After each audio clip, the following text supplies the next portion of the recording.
Welcome to Farm Charm Chic. I'm Emily. Today's episode is a mega video full of 50 fall DIYs that each cost me less than $5 to make. I really hope that you guys enjoy these and you're getting excited and ready for those cooler temperatures and that fall crisp air. If you like crafting, DIYs, dupes, hacks, thrift flips, or just creating in general, I would love if you would consider subscribing. If you do like any of today's projects, remember to hit that thumbs up. But let's get right into the DIYs. I am so excited to show you this project because it is so fun and simple and it turns out so cute. So I'm just showing you that I took some paint sticks and I just cut them down to size. You could easily use some craft sticks or the jumbo craft sticks if you would like. But these bigger sticks I have right here, not sticks, these are like the planks. I think they're just like wood planks. They come 6 or so in a package from Dollar Tree. So I'm just taking 3 of those and I'm just kind of spacing them, you can see, with a little bit of space so it kind of looks like a palette, but I'm also staggering the length. So I push that middle one down just a little bit so that way it kind of gives it the shape of a pumpkin is what I'm going for here. Now this is going to be the back, so again you can use the craft sticks, but I just thought those paint sticks, if you could see those through the little space that I provided there, I liked that. Now I'm just using a pumpkin color of chalk paint here and I'm just going to paint this front and back, make sure it's completely covered. And then I just like to, if you guys have watched me, you know I love to distress everything. So I just take my little emery board and I go all over each of the edges, also in between the little grooves that I left there to kind of give it that worn and farmhouse touch. Now, like a lot of crafters I know, I have a hard time throwing anything away. So this is just a piece off of one of the little sponge tools, the painting tools that I use. And so I'm just sanding the edges so it kind of gives it a fun little softer shape to it. And then I'm just going to paint this with just some green moss colored chalk paint. And this is just going to be the cute little stem to my pumpkin. So I just go ahead and paint this and then I distress it a little bit. And then I'm just going to use some hot glue and then I'm just going to glue that on. And I put my glue down and I kind of then space my pumpkin to make sure that none of the glue is showing up over the edge or anything and that it's a good height to the pumpkin there. So now comes the fun part of embellishing this. So I'm just taking a leaf off of one of the Dollar Tree picks that I had from fall. You use any kind of leaf or anything, even some like a fabric leaf would be really cute. And I'm just gluing that on with some hot glue and just kind of softens the look of it. And I'll just take a little extra glue here, glue down any parts that are sticking up kind of how I don't want them. And then I thought it would be really cute to use some Spanish moss. So I'm just putting a little bit of glue onto the top of the pumpkin. And then you can see here, I'm just putting a little bit of glue on the back. And I'll use my little silicone tool here just to push that down. And then I have this cute little pipberry that I had that came. I got this at Hobby Lobby, but I have seen some at Dollar Tree. So if you can get some there, definitely do that. And I just kind of wrap it around like my brush to give it a little curly Q type of style to it. And I just wrap it on that little stem there, and I thought that just kind of was cute, acted like a little pumpkin vine or something, just a cute little embellishment on there. I love having projects like this and getting to use your creativity to kind of embellish and decorate them. Now I'm just taking some raffia and I'm just going to tie this in a knot around that little stem, and I left it long because I wanted to kind of see how much I needed to cut off. So after I get that tied off, I just kind of eyeball it and do my best judge on like where I want to cut it. And then you can kind of crinkle this with your fingers or to anything you want to do to give it a little bit more of a farmhouse look. But I just take the extra pieces that I have and tie just like a little shoestring, like a loop bow there, and tie a little piece around it. To me, this is the easiest way to tie raffia rather than to actually try and tie the bow. And then I'm just using some hot glue to glue that right over the knot that I tied before.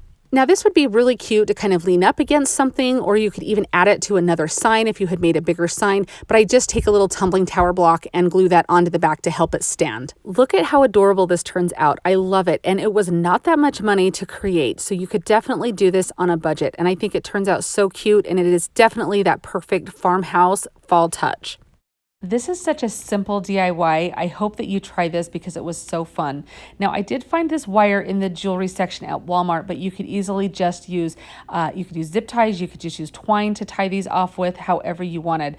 I end up making 8 loops. I start out with 6, but realize I need more, just of some jute twine. So this is just twine that came from Dollar Tree.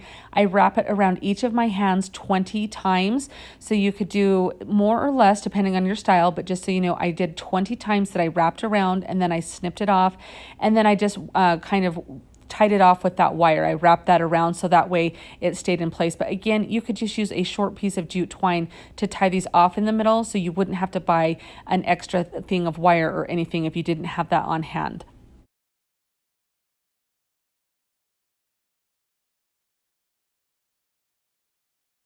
Now, after you get all of your rings, now remember that I end up doing 8, but I started with 6. I'm just going to use some hot glue and glue each of these together in the center. So where you have tied these together, either with your wire or the twine, I'm just using a little bit of glue. If you need to use your silicone finger protectors, do that because you are working very close with your fingers and the hot glue. So just pay attention to that. But I just waited for each little section to dry before gluing on the next section. And I decided to glue 3 and then 3. So I was doing like one half of the pumpkin and then the other half of the pumpkin. And so you can kind of see how I did that here. Now, depending on how tightly or the size of your hands or your loops, however you did your loops here, 6 may be enough. But when I got them together, I just realized that I wanted to have it a little bit more full. At this point, I just glued them to a stick that I found in my yard. It looked like a really cute pumpkin stem. So I'm gluing those first 3 onto this one here. And then I just put some glue around and I will glue this other half onto the pumpkin. This is when I got them together. And you can see I reached my fingers through to kind of grip those together around that stem. But you can kind of see the side of my pumpkin there that it really did just need another loop in there. So again, I just wrapped it around 20 times. I tied it off either with my wire or your jute twine, and then I just kind of reached in and glued it in.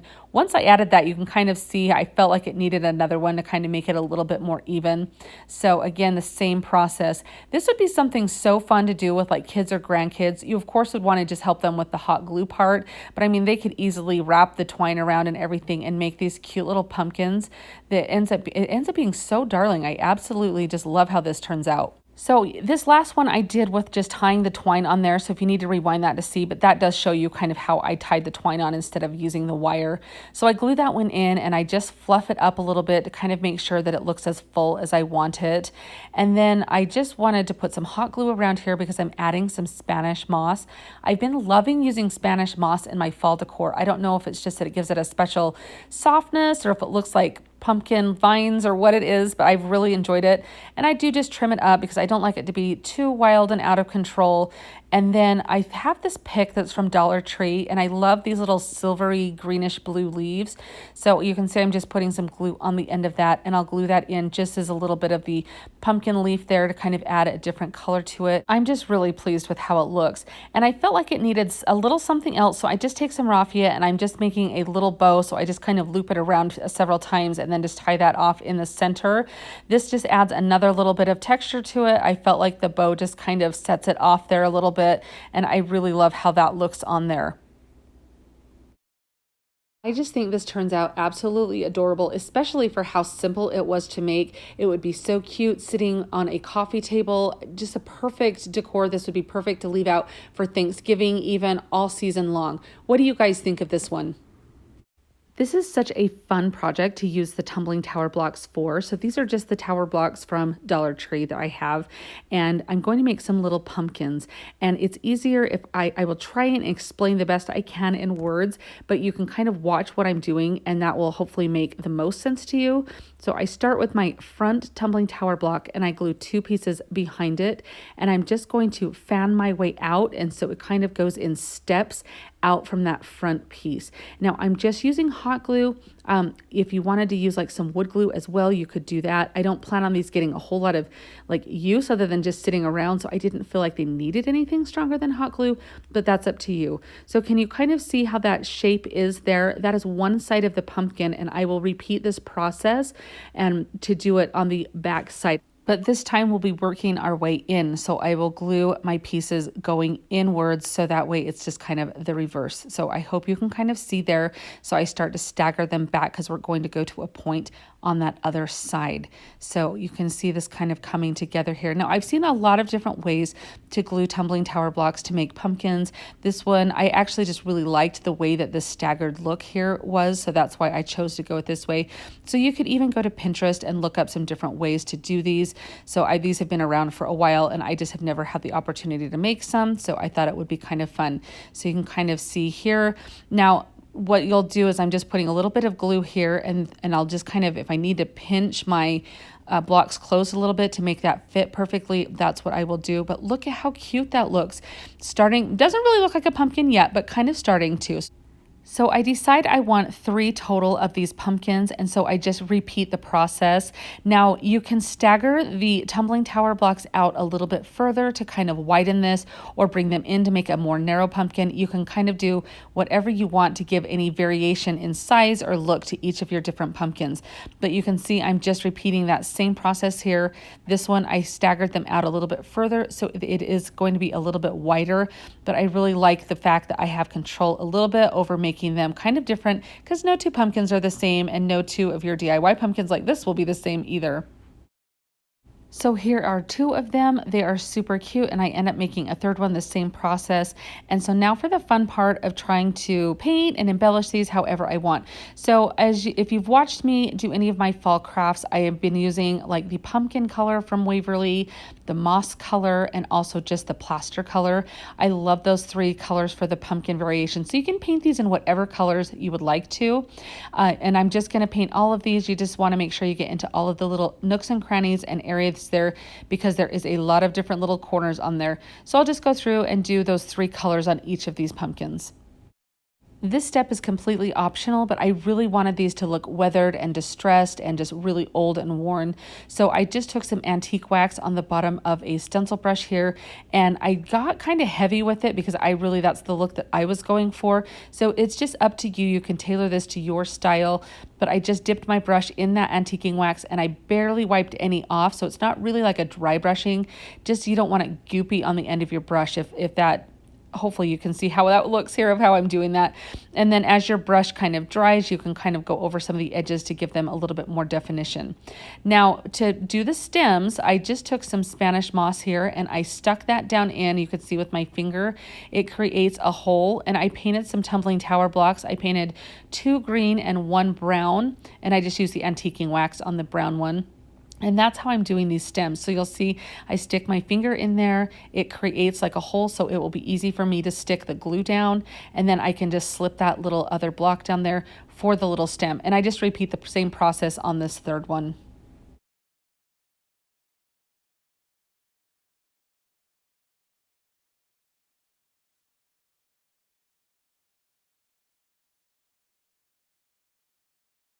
You can definitely leave the Spanish moss as long as you want. I kind of gave it a little bit of a trim to help it kind of so you could see the stem more. But look at how cute these look. They would be perfect for a tiered tray or just really anywhere, a cute little desk ornament even. I just love how these turned out, and they're going to be so versatile.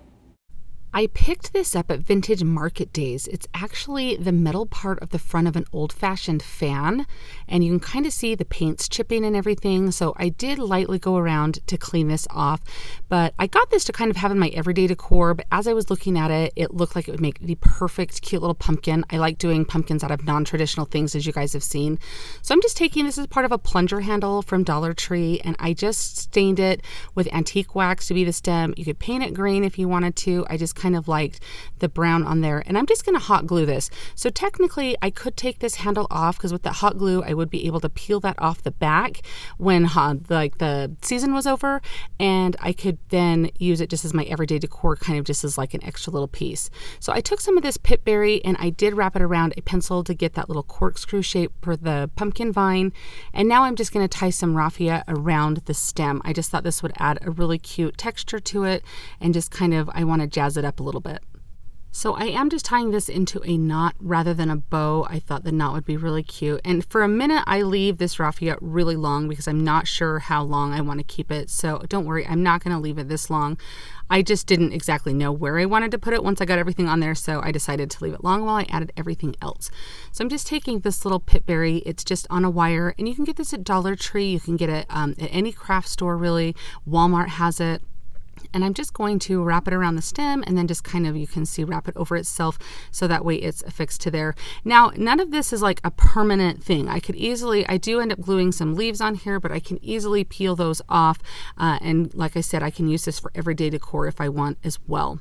So now I'm just tying a little bit of the buffalo check. I love that black and white with the orange. It really is fall, can go into Halloween or Thanksgiving time. I just feel like that color combination is just really good for this time of year.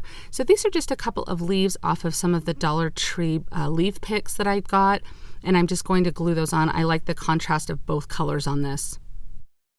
If you don't happen to have like one of these grates like this, or you don't happen to find one or anything, I was trying to think of some alternatives that you could use. I mean, you can do really pumpkins out of anything, but even at like the hardware store, if you go down like the ceiling aisle where the ceiling tiles are, they have like those round ceiling, I'm not even sure what they're called, but they kind of crown like a nice light or something, would actually be kind of fun to use. They might have some different vent shapes that would be fun to use as well. So I cut that raffia off. I even cut it just a little bit more because I feel like it's a little long there. And then I just pull my little tails of that ribbon down and just kind of fluff it up and play with it until it looks just how I want it. I thought this is turning out so cute. Something kind of non-traditional, and you guys know that I like to kind of do that with my things and just work with what you have. So start looking at the shapes around your house, seeing what you can turn them into, because I bet you've even just got a few things laying around your house that you could use. So I like to kind of crinkle up that raffia. I kind of like the really shaggy look to it, if that makes sense there. And then I just trim a couple long pieces there, play with it till I get it just right. And I love how this turns out. I think this is going to be so fun in my decor. I would love to know your thoughts on this piece.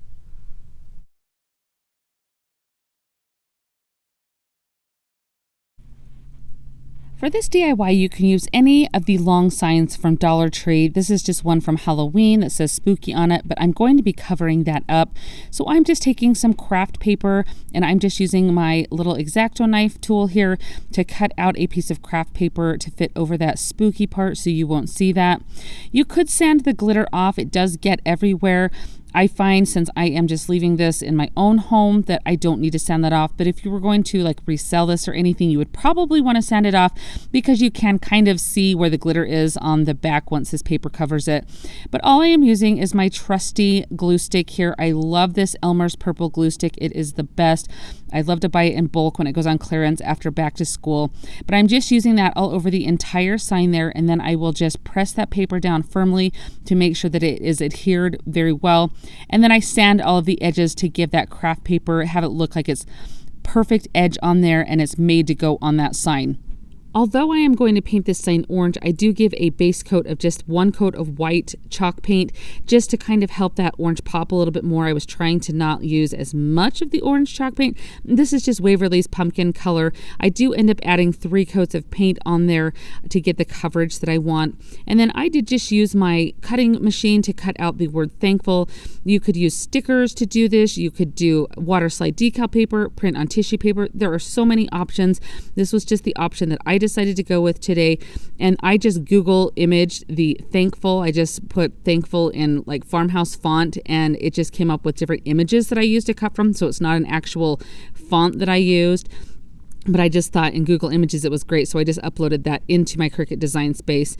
Now on the side of this sign, because I set those letters offset to the side, I wanted to have kind of a cute little ribbon with a floral display here. So I just double up that ribbon that came from Dollar Tree, and I have a bunch of these Dollar Tree florals here, and I'm just kind of picking and choosing, taking like one off of this one off of that one. I mean, there's no rhyme or reason to this. I just wanted to get what looked really fallish and Thanksgiving-ish, so that way I could use all of those things. So this is just kind of a sampling of like the different things that I chose here. Now I'm doing right here just a little hack of, if you have these wrinkled leaves, which from Dollar Tree is notorious for this, if you just take those leaves and place them flat on your surface and then just blast them for like maybe 1 or 2 seconds with your heat tool. You don't want to do it too long because it will melt the leaf, but if you do it just for 1 or 2 seconds, it will make that leaf flat and get rid of all of those wrinkles. It is the best hack ever, especially when it comes to Dollar Tree florals, because I feel like the majority of them are pretty wrinkled from how they package them.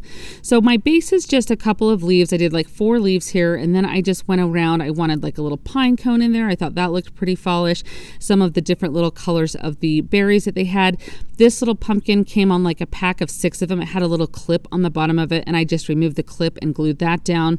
And then I just kind of tuck some things in. I just kind of go around. I don't know a lot about doing florals. I just kind of do what looks good. So if like you're a less is more person, then go for that vibe. If you're thinking that, you know, gob it up as much as you can, which is sometimes what I do because I like the way it looks, then do that too. Now I just put a little hanger on the back there with some twine and some popsicle sticks so I could hang this if I wanted or prop it up. But I think this is perfect for Thanksgiving. I think that it is such a fun, thankful sign. I love how the little florals turned out there. I would love to know your thoughts on this one. I got this cute charger plate at Hobby Lobby, so I think they run about $1.99. And I take this fall scrapbook paper and I am just pressing it onto the rim of the bottom of the charger, so on the back side. And this just gives me a little bit of a template, you can see there, so I know where to cut out for this circle. So I'm just going to cut this out, and this is going to be placed in the center of the charger.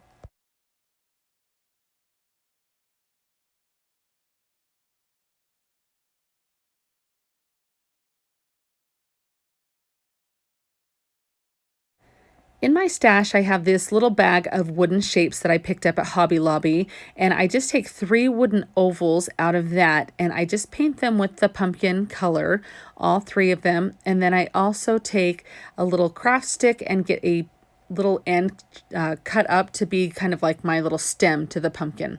I do go around the edges with some antiquing wax. This is more not necessarily to distress, although that is a added bonus.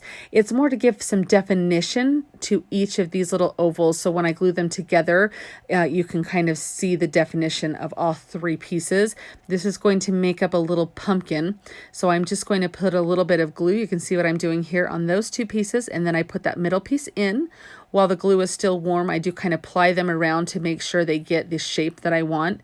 Then I'm just going to glue my little stem that I painted green there on the back side. And then on the front of the charger, I do just use some Mod Podge here, and I go all the way around, and I do just place my paper in with the Mod Podge. I do put a little bit of the Mod Podge on the back of the paper to help give it a bond, a good bond. I have had pretty good luck with the Mod Podge and doing this technique right here. I know a lot of different DIYers have had a lot of trouble with it. I swear by my Mod Podge roller. I will put the link in my description box for this, but I feel that that really helps. It will push out the excess Mod Podge, and I just take a baby wipe and kind of go around the edge there, as you can see, to clear off any excess there. So then we have this cute little pumpkin, and I'm just going to make a little twine bow to go at the top of it. And so I just do that by wrapping the twine around my fingers and then taking another piece and tying it around the middle to tie it off and give that bow some cute little tails.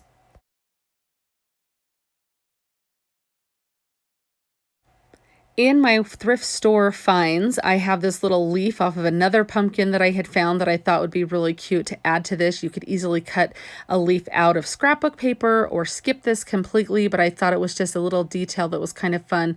So I do glue that on along with that twine bow to give my pumpkin a little bit more embellishment, and I just think that this really kind of sets it off. So I do just carefully glue that bow on there, and then I'm just going to put some hot glue on the back of the pumpkin, and you can see what I do here. It's not rocket science. Look at how cute it is. I just love this. I think this is going to be so cute in my China hutch. So much fun. What do you guys think of this one? This little project is so cute and so fun, and I believe all of the items come from Dollar Tree. So I take this cute little pencil holder and I am giving it a really good coat of the antiquing wax. You can see that it wasn't going so well, so I finally decided to get serious and put quite a bit onto, I'm just using a baby wipe, and I put quite a bit on there to go over all sides and the edges. I love topiaries, and I'm making a cute little topiary with pumpkins. I think that is so fun, so farmhouse. So I don't know, do you guys like topiaries? Every chance I get that I can use them in my decorating, I'm loving. So again, I just go all over the edges and the side of this cute little pencil holder. I do take this little flower pick. Sorry, that took me a minute to come up with. This flower pick from Dollar Tree. I'm using it for the leaves, so you could use pretty much any type of floral pick that you have from Dollar Tree or Walmart or anywhere. And I'm just using a couple of leaves between each layer of the pumpkins. And some of these pumpkins came from like the little packages that you can find at Dollar Tree. Some of them were on like another floral pick that I had. And I'm just gluing a couple of leaves between each layer. Now you can kind of see what I did here with the leaves on that second layer. I wish I had offset them from the bottom layer a little bit more. It kind of bothers me a little bit now. I mean, it's okay, but if you want, maybe offset them a little bit. That way, as you put this at different angles, it kind of looks good from all different angles, if that makes sense.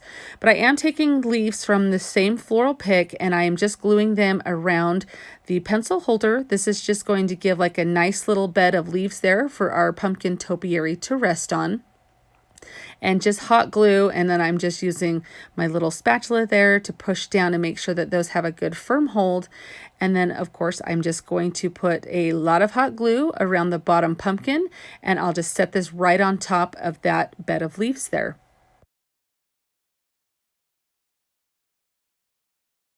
You could stop right here and it would be absolutely darling, but I do have one of these farmhouse calendars from Dollar Tree. So on the back side, I do just cut out this little sign that says fresh pumpkins, and I am going to use some glue stick and just glue this to the front of our cute little, what was a pencil holder, but has now become a planter, and just glue that onto the front of that. Look how cute that looks.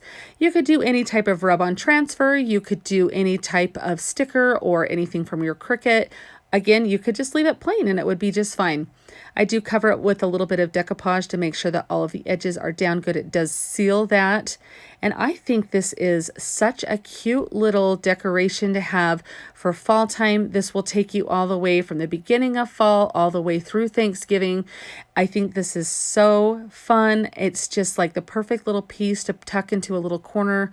What do you guys think of this one? Are you a topiary fan like I am? I think you're going to really like how this DIY turns out. I have this cute little house that I got at Hobby Lobby, but I've seen them at Dollar Tree. And then I've also got this little ironing board that I got at Dollar Tree also.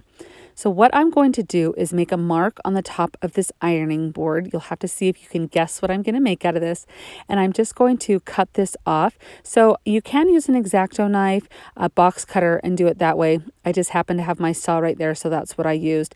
And I am going to round out the edges on the bottom so they're not quite so square.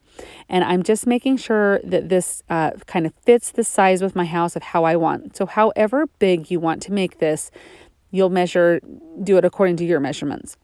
So I tape off a couple of stripes because I'm making a candy corn out of the ironing board.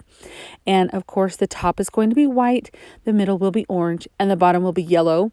So I'm just using Waverly's chalk paint in the pumpkin, and I believe maize is the color of the yellow. So you can use whatever kind of acrylic paint or chalk paint you would like. The yellow on this is not very bright, and the orange is a little bit more muted than a traditional candy corn, but it does match the decor that I've made this year, so I'm okay with that.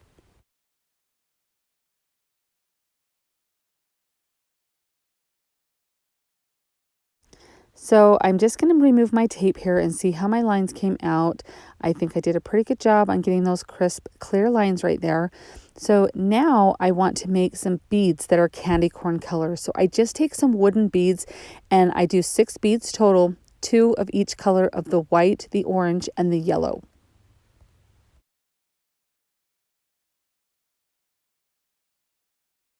Now, however you want to handle this next part is completely optional, but I'm going to be using some scrapbook paper because I have a little bit of a hole in the middle of my house there. I got this on a very good sale at Hobby Lobby because of that, but I don't have a piece of paper big enough, so I'm just using a couple of pieces and just matching up the seam there where the plaid is. My candy corn will cover the majority of this, so it's not super crucial to be so exact, but I do want the plaid to line up for the rest of the house. So now I'm just taking some scissors and cutting off the excess, and then I will just use my nail file, whatever you use, a sanding block, finger sander. You'll use that around the edge to make that a crisp, clean edge. And now I'm just taking some twine. I wrap it around like 3 times, and I'll just tie that off right here. And then I am going to thread on my beads in candy corn order. So I do the white on top, and then I do the orange and then the yellow. And I kind of offset these so my next strand of beads will be hang just a little bit lower than the first strand, but I'll let you watch how I do that and how that looks.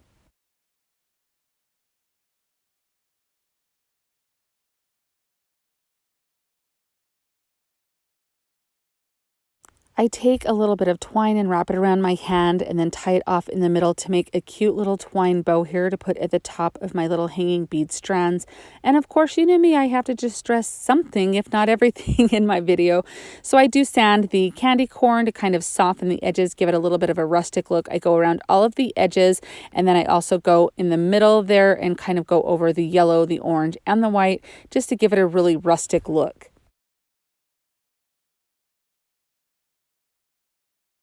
I want to make sure that I match up the bottom of the candy corn with the house so it will stand really well. So once I get my position figured out and where I want that candy corn to do, I just kind of lift it up and glue underneath. I noticed I had a little bit of painter's tape on the back there. I do end up removing that, so just be aware of that. Now, I have these little Halloween figures that I have had for years. Some of these, like my mom gave me, that were from my childhood even. So I'm just kind of playing around because I really like the way each of these look. Here's what it looks like plain. And then I've got my cute little witch I could set in front of it, my little pumpkin. So whatever you have that you want to add, if you want to add a little more detail, you can. I personally like the look of the black cat there, so that's what I am displaying in front of mine. Which would you use on yours? I love how this Dollar Tree fall DIY turns out. So I'm just taking a couple of these little block signs from Dollar Tree. They're different sizes. I thought the staggering size was really cute. Now I did spray that, or rip the paper off first, and then I sprayed with the residue that was left behind with just some water. And then I'm going in with a baby wipe and a little putty knife here just to scrape that off, so that way I can paint these the color that I want and not have any of that paper residue or glue or anything left behind. So now I'm just measuring out. I want to stagger the size of these pumpkins. So I'm just trying to eyeball how far down I want to do and to see what it looks like. I'm just doing not a full coat of paint because I do want this to look pretty distressed. So I'm just kind of doing like a messy coat on here, I guess, and just kind of making it look really farmhouse, really shabby, that kind of stuff. And so you can, of course, paint these whatever color matches your decor, or if you're like, I do not like that style of the farmhouse paint them solid, whatever you want to do. So now these little pumpkins from Dollar Tree have a lot of glitter on them, and since I am going to paint these to match my colors for fall, I scraped that glitter off of them. Now I did just kind of measure here. You can see how far down I want to cut that sunk up pumpkin. And so I drew my straight line, and then I drew the corners on. I traced those from the other pumpkin so I could cut it down and have it match. So hopefully that makes sense. I just showed you, I just used my little hand miter saw there. I have a link to that down in my description box if you want to check that out on Amazon. I did pick mine up at Lowe's, so if you have like a close I want to say Home Depot, but any type of home improvement store, there we go. Then you can check there. They're like $10-15 or something like that. I love using Waverly's pumpkin and moss for fall decor. I think it has that perfect farmhouse muted tone to it. So I give these just a couple of coats of each of those colors, and then I just sand around the edges. I really liked how it kind of brought out the color they originally were. It kind of was a good contrast, so I was pretty happy with that. And then I'm taking some just white chalk paint here and just doing a really light dry brush to kind of add a little bit of visual interest to them because they were kind of flat and plain looking. And then I did forget to mention, but I think you saw me gluing the stems back on, I did just paint those with some brown paint. Now you can do whatever you would like to do for your lettering on these signs. I just got these from Cricut's Design Space and just cut them out with my cutting machine. You could easily do some handwriting on them, print on tissue paper. I've done several tutorials on that. I've also done water slide decals, anything like that. There's so many different ways to get words onto things. So whatever method you like to use, go ahead and do that. But I just really like the saying Happy Harvest. I thought that was super cute. And then I do just use some wood glue and also some hot glue to get these all glued together. Now you did see me take a little bit of the dry brushing and go over the vinyl letters. That kind of gives it a faded look as well, so it looks like the letters were meant to go on the sign. So just keep that in mind if you're ever doing vinyl on a project you're distressing, to dry brush over the letters a little bit to help them look aged as well. And then I'm just embellishing this just with some ribbon that I had, some cute little black and white buffalo check ribbon I thought was really cute on there, and then just some raffia, and you can see I'm just kind of scrunching matching that up. I thought it was kind of fun. I also have this cute little pitberry, and I've used this in a couple of projects, and what I love to do with it is wrap it around like the end of your paintbrush or a pencil or something and give it kind of that corkscrew look. And then I just wrapped it around the stem on these, and I love it with the pumpkins because to me it just looks like little pumpkin vines growing. I just think they're super cute, and it's so fun to be able to take these pieces and embellish them however you want to kind of give them that cute little personal touch. I did the same thing on each of them so they matched really well. Then I just glue them together and glue them onto the cute little sign. I absolutely love how this turns out. To me, it looks so high end. It looks like something you would truly buy at a store or at a boutique or out of like a catalog or something. I just think it turned out so cute. It is so fun. It's perfect for fall, and it's something you definitely could leave up the whole season.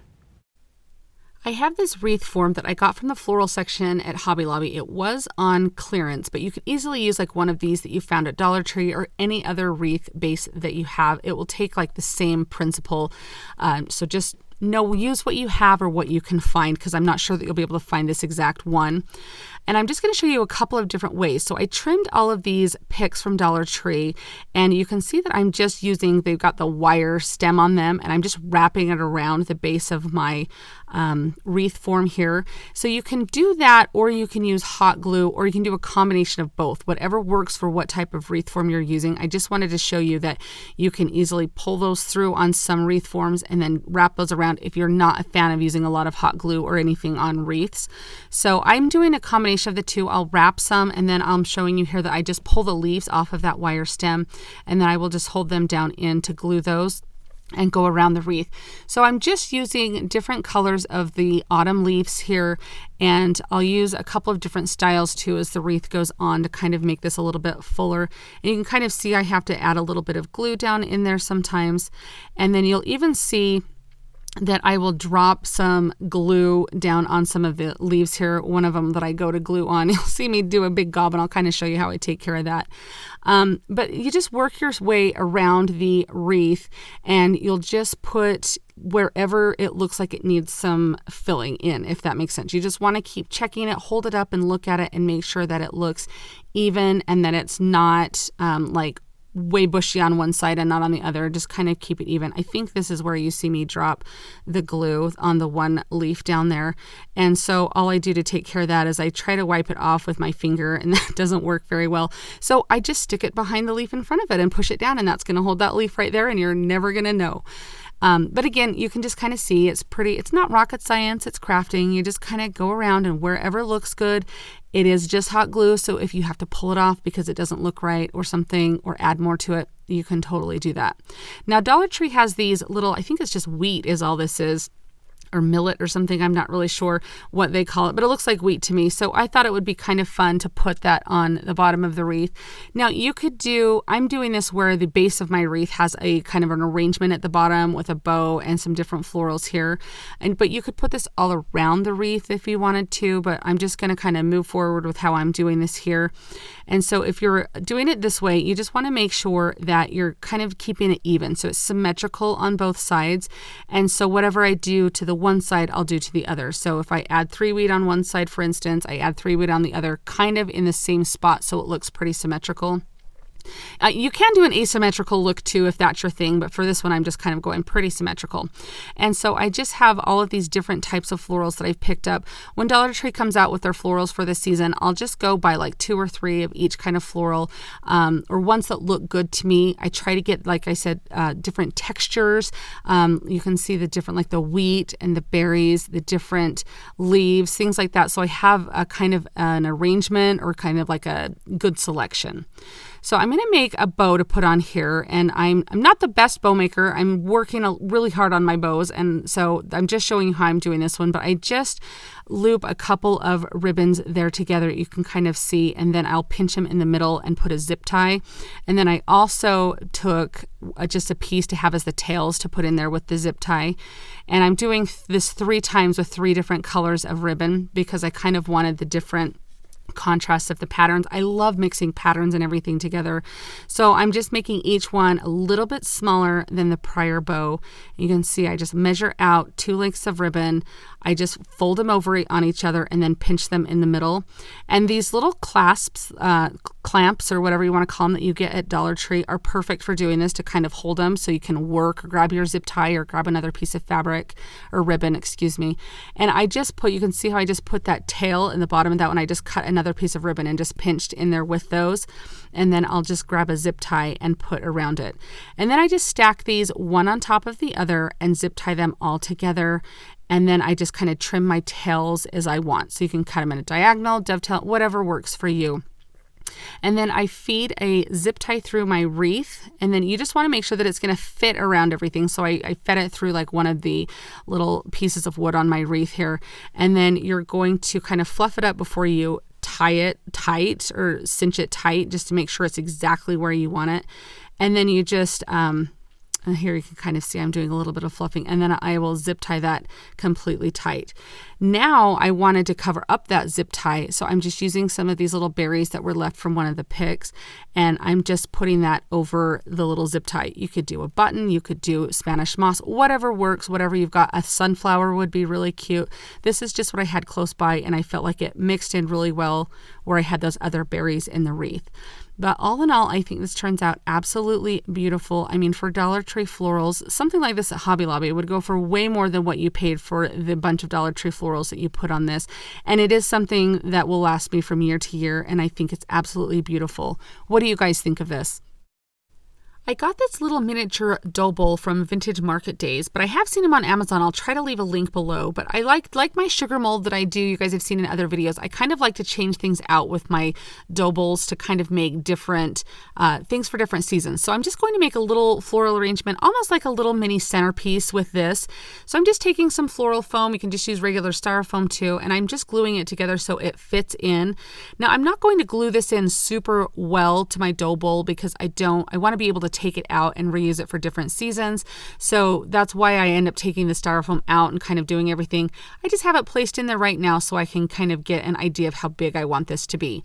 Now, if you guys haven't seen me do this hack before, if you ever get Dollar Tree or well, any type of florals that the leaves maybe are not quite so nice or kind of wrinkled or whatever, you can use a heat gun and kind of blast them. You want to do it as a quick blast though, because you don't want to start to melt the leaf, but it will make them go flat.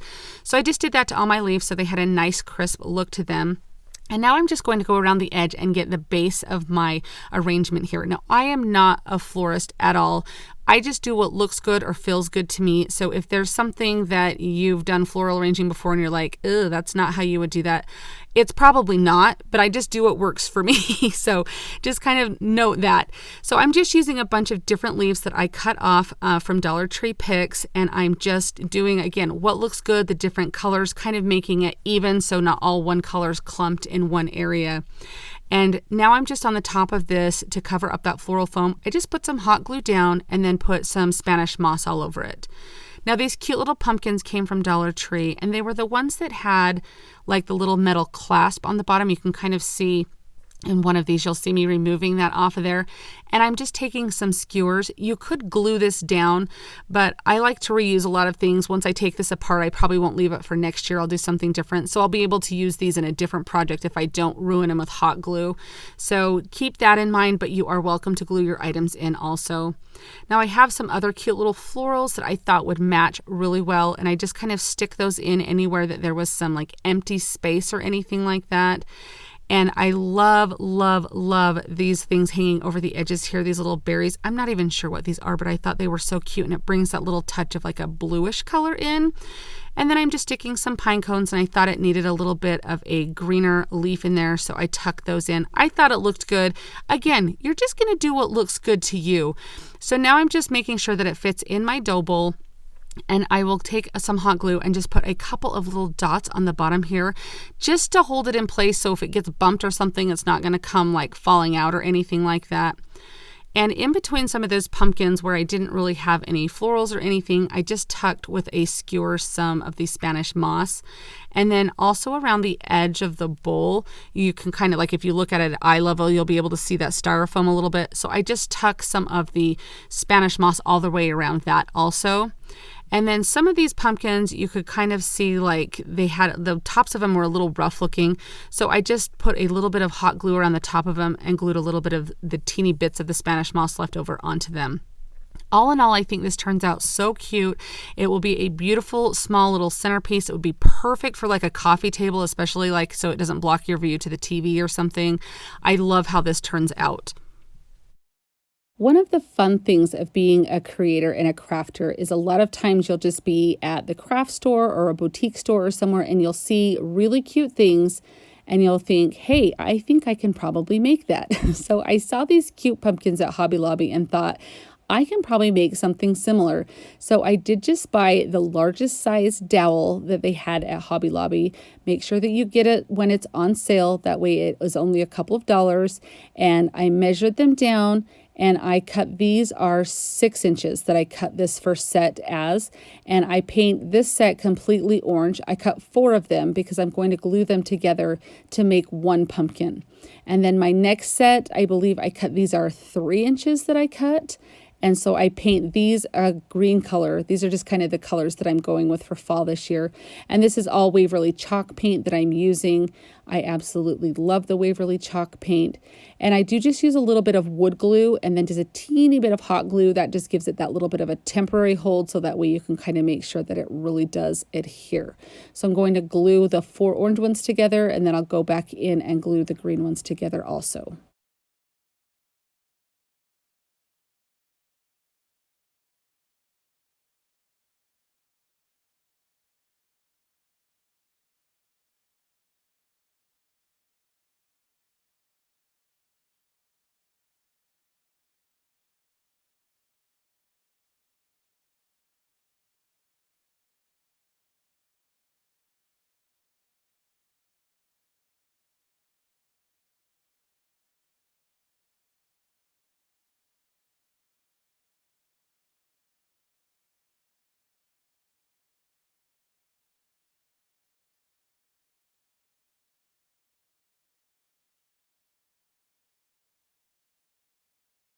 After I did those 2, I decided I needed one more, but I did not have any more of that size of dowel. So I did take just a plunger handle and I cut these down to be right in between these 2 sizes, which I think ended up being about 4.5 inches. And then just the same process, I painted them with white and I glued them together, everything like that. And then we're on to making a stem for these. For the stem, I just used some scrap pieces of dowel wood. You could even use like the handles off of some of the foam brushes that you've used would work. Even like a stick from your yard would work fine. Just anything that looks like a stem and you're just going to cover it in a brown or green or whatever color of paint you'd like to use.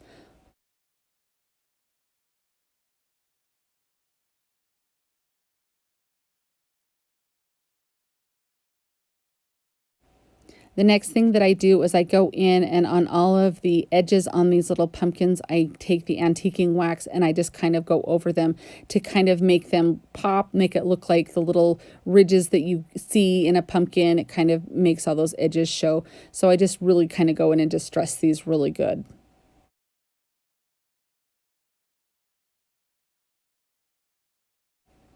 So then I just take the hot glue and I just glue each of the little stems onto the pumpkin. I did a green stem on my white pumpkin and my orange pumpkin and then a brown stem on my green pumpkin. So I kind of like the way that looked.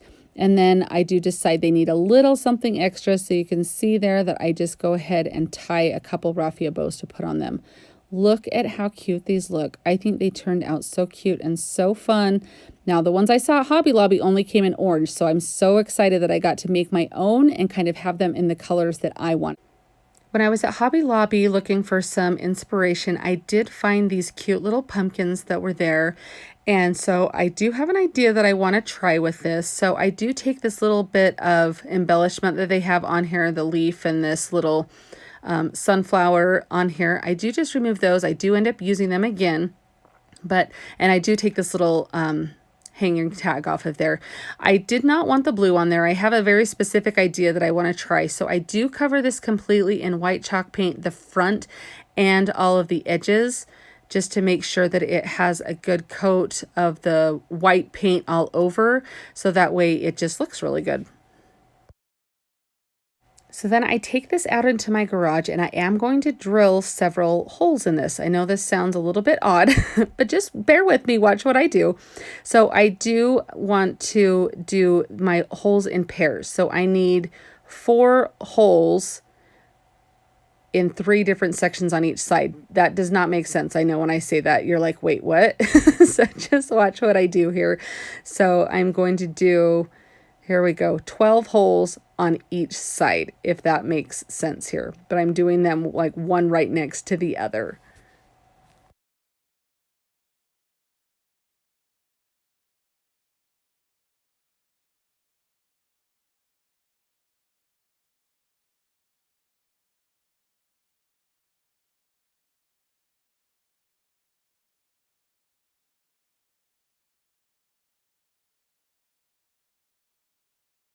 So this is what your pumpkin will look like once you get all of your holes drilled in. Now you could just leave it that white color. You could paint it any color you wanted. I chose this paper that had looked like book, like pages out of a book. Again, I just trace this. I do cut the pumpkin stem off because I want to have control over the color of the pumpkin stem. And then I am just going to use my trusty old glue stick here, and I'm going to glue the scrapbook paper onto the front right over the holes that we just drilled in here. And I'm going to use my Mod Podge roller, which again is linked down in my description box, and then my emery board to go in a downward motion all around the edges of this to make sure that you have a really clean edge. I take a pencil and just poke through each of these holes so I know where the holes are. And then you can see what I do with the pencil. I can go through and clear those holes out, and that gives me that nice clean edge on them. I am going to put some Mod Podge over this to make sure that it stays down, make sure that through all of like the little holes and all of the edges and everything that they are firmly secure. And I do want it to kind of have a little bit of a glossy sheen. Now I just take some Dollar Tree rope and I unwind it and take one of the strands, and this is just like lacing cards, guys. Did you ever have those that you used to play with and sit and lace up all the cute little designs that they had on there? So I just put some painter's tape on the end, and I'm just going up and down through each of these holes. And you can watch how I go through and get this side completed.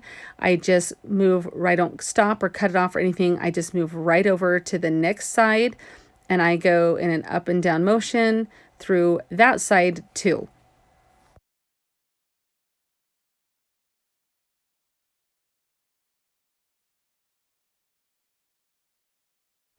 Again, I apologize. My camera was being very finicky and I did lose some footage here. I think my storage was full. So I'm just showing you that I did glue a little piece of scrap wood on the back to help it stand up, and I did tie the rope off.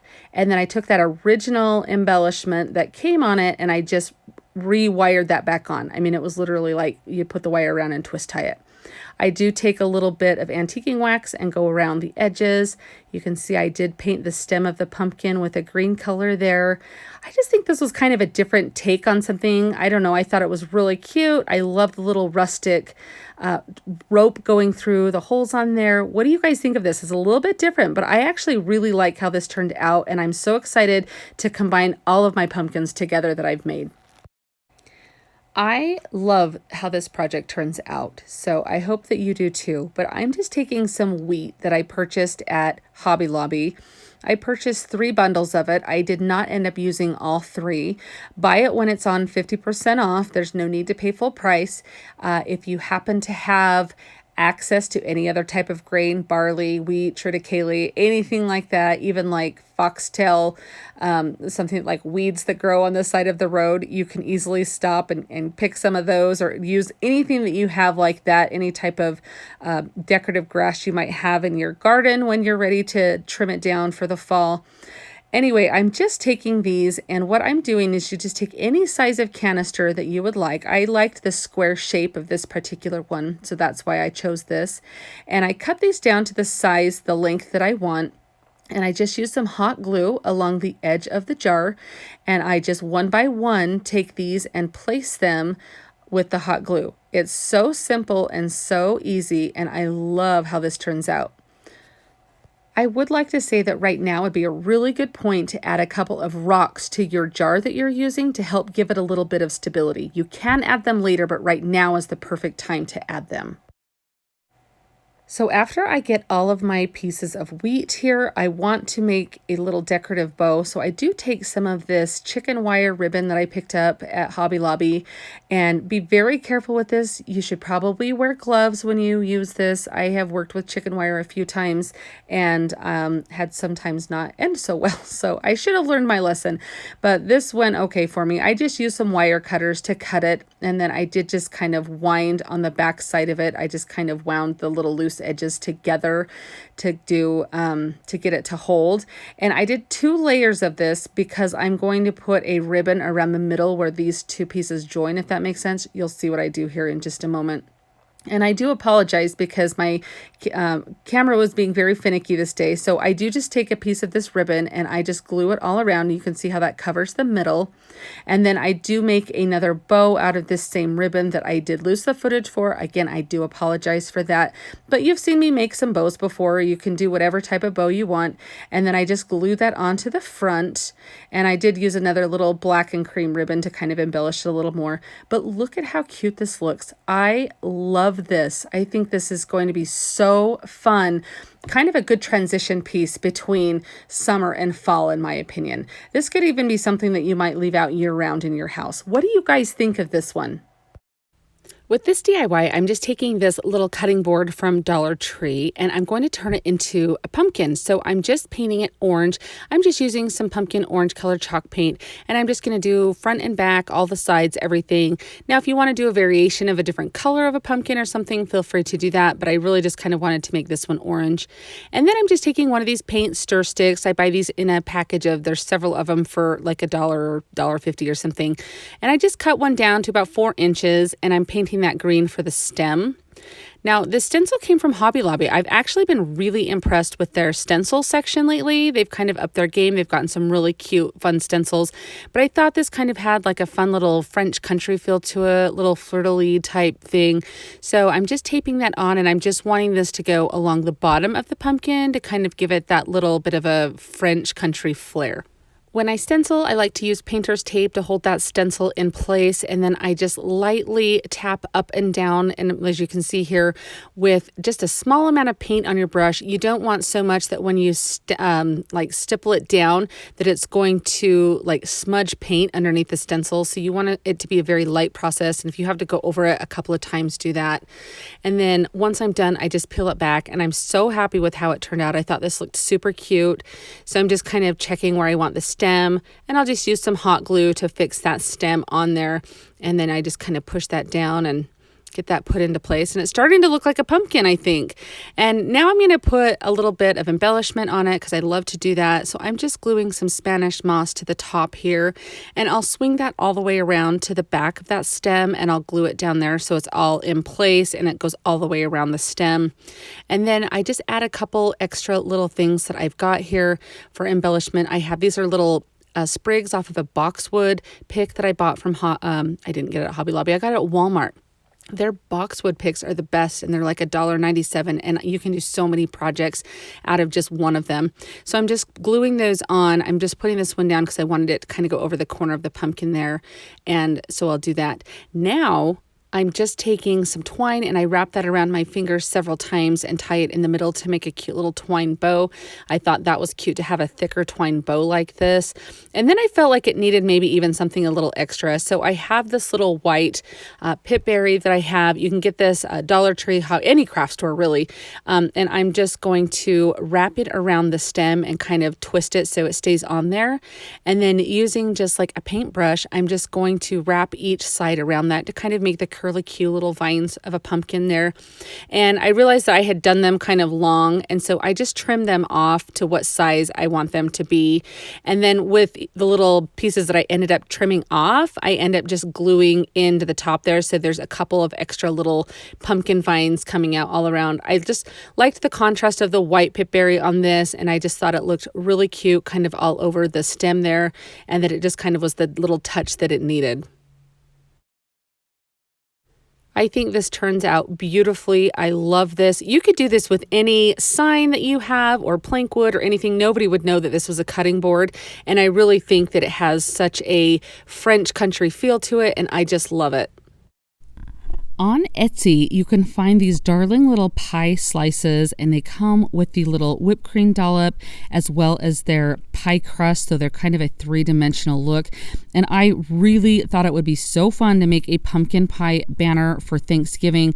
I love doing little whimsical things like this. It's kind of fun if you're going to Thanksgiving at someone's house too, to kind of take a little fun decor piece like this that you can give them.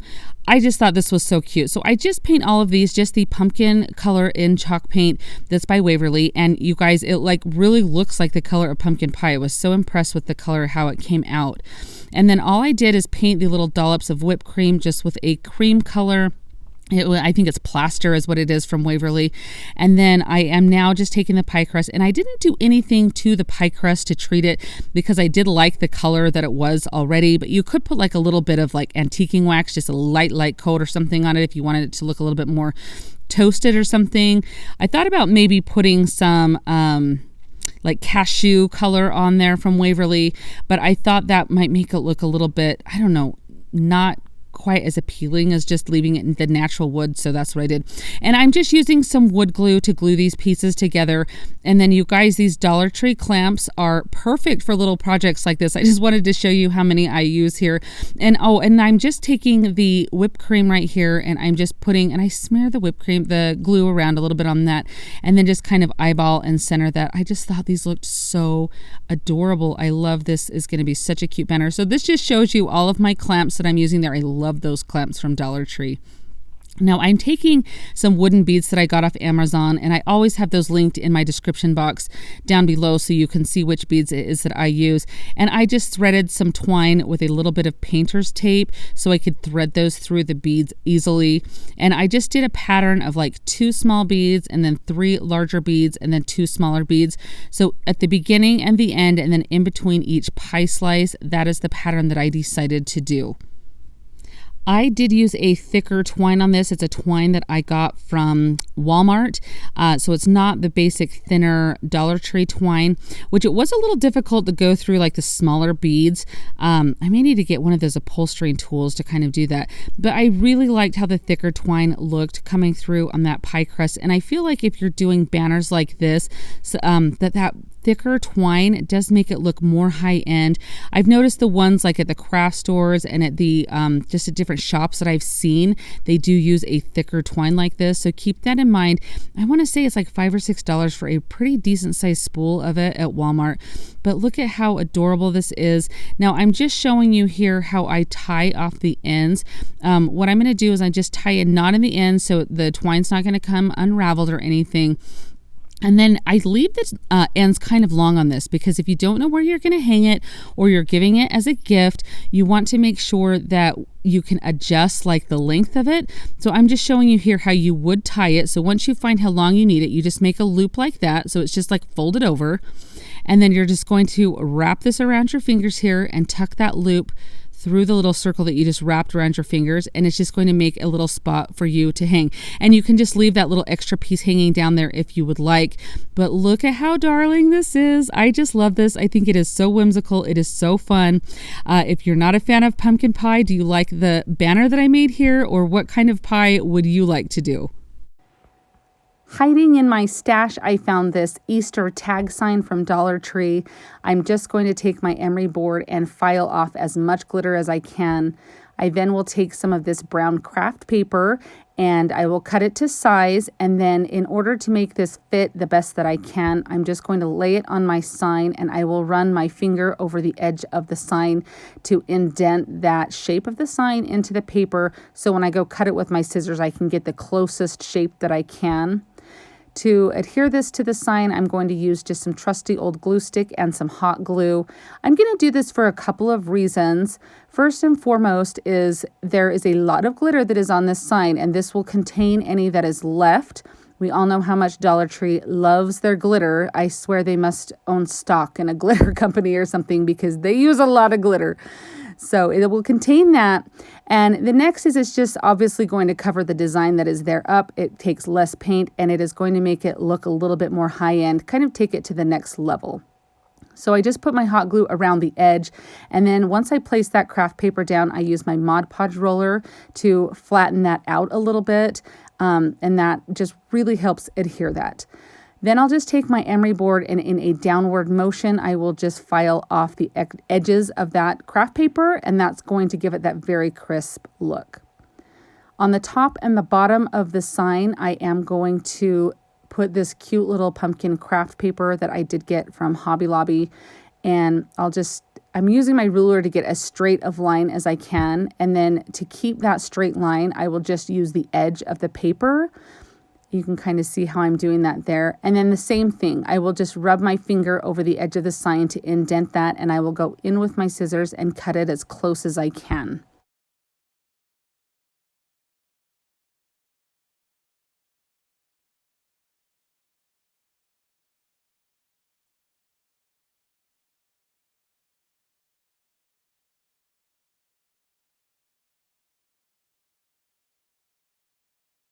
And then same thing on this paper to get that crisp edge. I just use my emery board. You can use a finger sander, sandpaper, anything that you like that works, and just do it in a downward motion softly, and that will just give you that crisp, clean edge. And then I will do the same thing on the bottom of this to add that same craft paper. So again, I just line my little paint stir stick there up on the edge of my tag sign, and then kind of eyeball where I want my paper to go up to. And then I will use the other straight edge of this paper to use as my top line. That will give it that crisp, clean, straight edge on the top there. You can see how I do that. And then of course, the same motions here. Put your finger or to indent the sign, and then actually I guess this one I don't really need to do that because you can just cut it since it's straight as close to the edge, and then you'll just sand off the edges of the paper like this. So I did use my Cricut cutting machine. You can use any type of rub-on transfers or stickers. If you are at all familiar with my channel, you know that I absolutely cannot freehand things no matter how hard I try. It is very frustrating to me. And as much as I would love to perfect that, I just don't have the patience to do it. So I did use this little design that was in Cricut Design Space to cut these words out. So, and if you guys have been here for a little while, you know that I have lost my Cricut scraping tool, and I found it. So I'm so excited that that is back in my life, and I can stop using my hotel key momentarily until I lose it again, I'm sure. So I'm just going to push this down onto my sign here. Farm Fresh Pumpkin Patch. I just love the font that was on that. And then it also had this little You Pick sign that I'm going to put down there on the bottom. And as you can see in the upper left-hand corner, I have this darling little truck that I got from Hobby Lobby. I think it was like $2.99, and then of course they're 40% off. I'm just going to glue this on there. It will give it that cute little three-dimensional look. And I'm just using hot glue for this. And I thought this was the perfect way to use this little truck. It would also be super cute on like a tiered tray or something. But I just love this little sign that I'm making. And I'm just using my little weeding tool. You could use whatever to stick through where that hole is up at the top of your tag sign, because I'm going to use some rope to stick through here so that way we can hang our tag.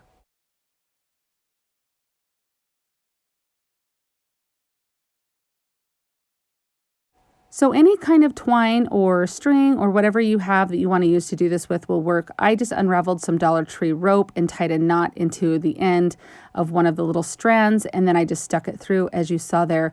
And then on the knot portion, I just put a little bit of hot glue under that. That's going to make that knot so it doesn't slip up at all. You never see it, and it'll stay secure. And then just do some Mod Podge. You probably maybe want to do that before you glue your truck on, but I kind of forgot. But what do you guys think of this? I'm just smitten with this. I think it's absolutely darling. For this DIY, we're going to dress up a wooden garland. Now you can buy wooden garlands at Hobby Lobby. They have them in their fall section. They also have them in their Christmas section where their Christmas tree garland is. You can, I've seen that Dollar Tree has started carrying wooden beads now too. I have not seen them in mine. You may have to buy several strands though to be able to make a garland. So I'm just showing you how to make your own here. You just take some jute twine and a little bit of tape on the end of it, and that way it will stop the jute from fraying when you put it in. So this is the pattern that I decided to do. I did the big one in the middle, and then on either side of that, I did the next size down, and then I did 10 of the smallest beads in between. And I'll put the measurements of the beads and a link to the beads that I used down in my description box. But I did buy these little burlap leaves at Hobby Lobby. They were $5.99 for a package and then 40% off. And you would really only need to use one package. You wouldn't need to do the plain burlap ones. I just had those as well, and so I thought I would add those in. And this is so simple, guys. So if you don't make your garland and you just buy one or have one, this will take you just a matter of like a couple of minutes, and it is so easy. So these leaves have a little bit of wire on the top of them. And so I just find not a neutral, but a space that I'm going to wrap the wire around just in between the bead so it kind of hooks onto the jute twine, and I do it on the same place of my pattern. So if you don't have a pattern of like larger and smaller beads to follow, you're just going to count in between, and like every 10th bead or every 5th bead, whatever your desired length is, you'll count that many beads and then place a leaf. So it is so simple, but honestly, this makes such an impact. So if you have like a mantle, I happen to have my beaded garland hanging over a big mirror in my family room. So when I put these leaves on there, it really does just add a really big pop of fall. But this is so simple and so easy that anybody can do this. And I just think that it's so cute, and it's something that you can switch up for different holidays. They're easily removed, and so you don't have to do a lot of change with your decoration to just add that little touch of fall. But look at how cute this looks all together. I think this is so darling. I love it. Sure, you've seen these little pumpkins from Dollar Tree or seen some other YouTubers do some different things with them, but hopefully I'm taking a little bit of a different take on them. So I am going to use my table saw to cut these down. So I just kind of measure them each and cut a little bit off of 2 of them to kind of stagger their sizes. So you can see how I did that here. For some reason, I guess I didn't hit record, but you can kind of see where I cut those off at. And I am just going to go ahead and go back in and make those little corners match, so that way they are all cohesive there. So you can see here that I just very safely make sure that you're wearing your safety glasses and everything, and I'm cutting those at that angle so that way they match. Takes me just a minute to figure out how to do those angles there. So but just make sure you can see that you get them all cut there, and I'm going to kind of, there we go, draw my line so I can get that, and just make sure that they all get cut with that little bit of an edge to make them all match one another. I'm also taking some rustic barnwood that I have from a barn that we tore down at our farm, and I'm just going to cut these the same way. I kind of stagger their sizes in with these, but make sure they have that little cornered edge there that I'm cutting the angle, so that way they'll fit right in with these Dollar Tree pumpkins.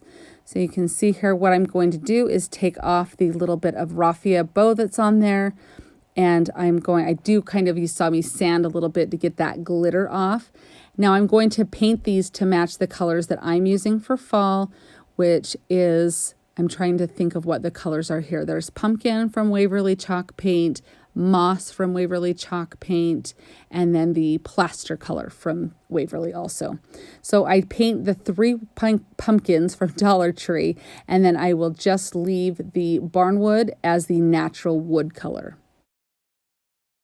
I do take a little bit of the antique wax and go over the stem on those Dollar Tree pumpkins to make sure that they have darkens it a little bit, because that wasn't quite the color I wanted.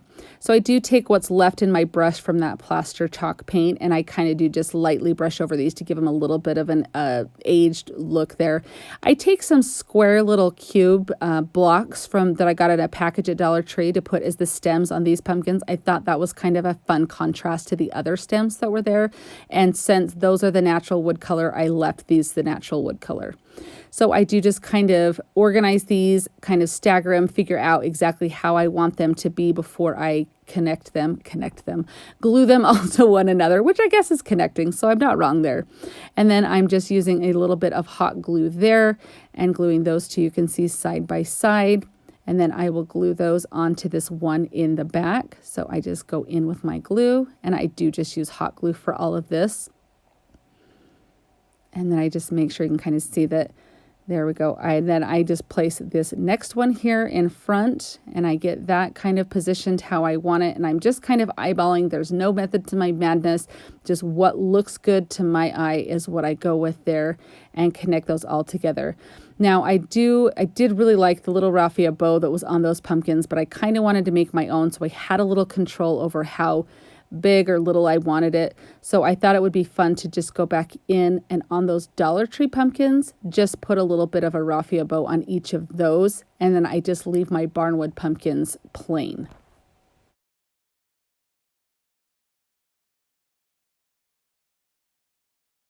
Now, I probably should have done this before I glued them all together, but I wasn't quite sure if I wanted to distress the Dollar Tree pumpkins, but after getting them here, looking at them with the barnwood, I definitely wanted that. So I do just go in right now with a little bit of antiquing wax and go around the edges. You could easily sand to distress or not distress at all. It's really up to you. I'm just kind of hopefully giving you some type of inspiration here.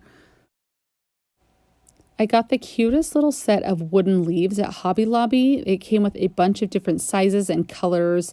I thought they were so cute. So I am just using a little bit of super glue on the back of these, and I only glue them onto the white pumpkin just to give a little bit of embellishment, add a little extra color in there. I thought these just were so cute.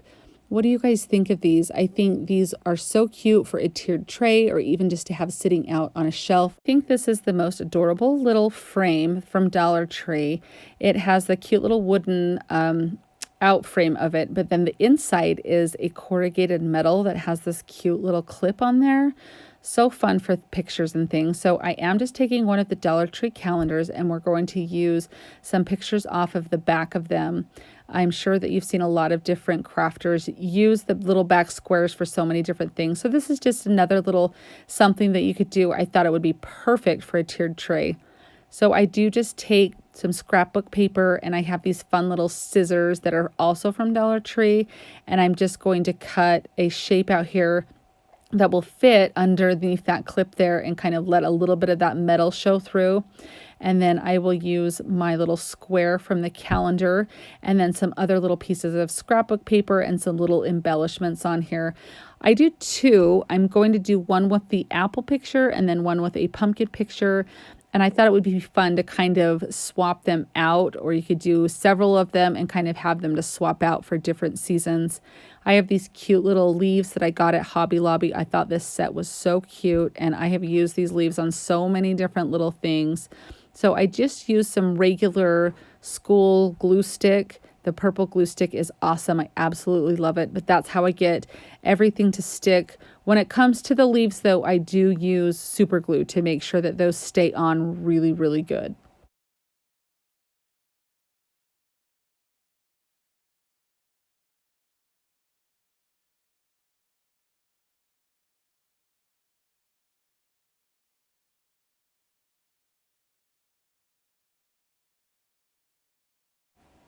I do put a little bit of a twine bow on the clip. I thought that just kind of added a little bit to it. I thought that was super cute.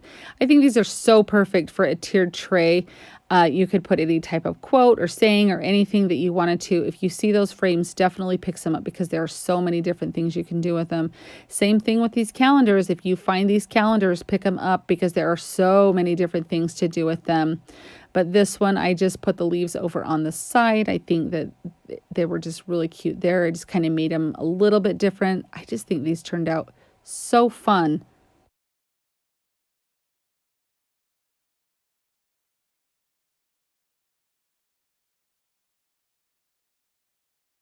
Here's the apple picture. I think this turned out so cute, and I love that I have the versatility to change these. Here is the pumpkin and the leaves. I think this one is also so cute. This is what's going on my tiered tray today. Don't forget that I'm on Instagram also. I love to meet new Insta friends, so I would love for you to come over and say hi, check out my page, and see all the latest projects that I'm working on. I'll be sure and leave a link down in my description box so you can easily find me.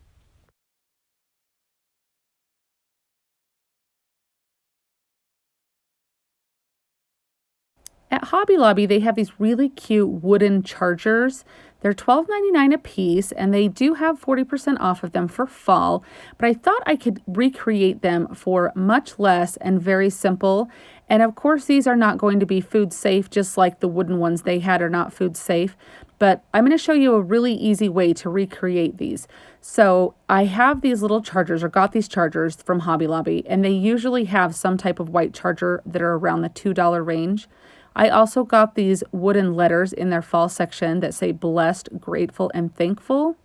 And then they also had this package of words that said blessed and thankful that are with more of their Thanksgiving stuff for your Thanksgiving table. So I like both of these different words. And so I'm going to kind of see which one I like the best. So I'm going to stain this one that says blessed in the neutral wood, and you could easily leave it neutral if you wanted to. You can make this as simple as you want or as customized as you want. Here is what this blessed looks like on there. I really do like the color of that blessed probably the best, but I like the size of these words on here. So I decide to go with these, and they do kind of have a coppery tone to them, which would be perfect for fall and perfect, to kind of bring that fall color in. Now I'm just showing you there, you could use Gorilla Glue to give these a permanent hold. You can also use hot glue, which is what I did.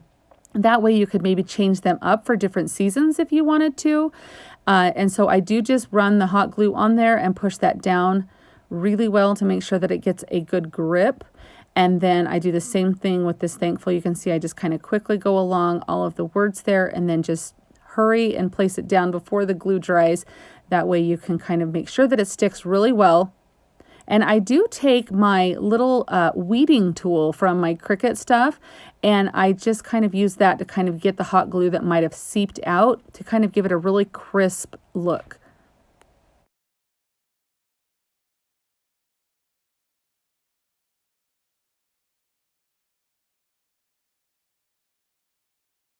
So for not that much time and just a little bit of hot glue, I think these turned out so cute, so fun for a china hutch or to put on a plate rack. I love how these turned out. This DIY is kind of like a two for DIY. So I wanted to kind of make a little collection here, and I'm trying to still perfect my decoupage technique. So I have this little charger that was from the fall section at Hobby Lobby, and these napkins are so stinking cute. They came from Dollar Tree, and what I'm going to try to do is decoupage, cut the napkin out onto the charger here to add a decorative plate to my china hutch. So I have a china hutch in my kitchen. I like to put fun little unique plates and stuff in for the different holidays. So this of course will not be food safe. So I want to mention that so that way we get that out of the way. But there's a couple layers of the napkins. So I'm just tearing this away, and it becomes a very, very thin layer that's left here. So you're just delicate. I mean, it doesn't look like I'm being super delicate, but you do want to make sure that you don't tear it. And then for this particular one, where the background is not the same color as the napkin, it's that galvanized metal, I want to cut as close to the design as I can.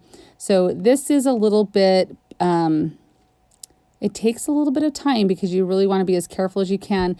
Now, this was so thin that some of the leaves and little things, I did my best to get in between, but I was not super picky because I knew once I decoupaged it that a lot of that white color would kind of blend into the galvanized. You'll see how it looks when I'm done. But you do want to kind of take your time and get as much of that excess around the edge as you can.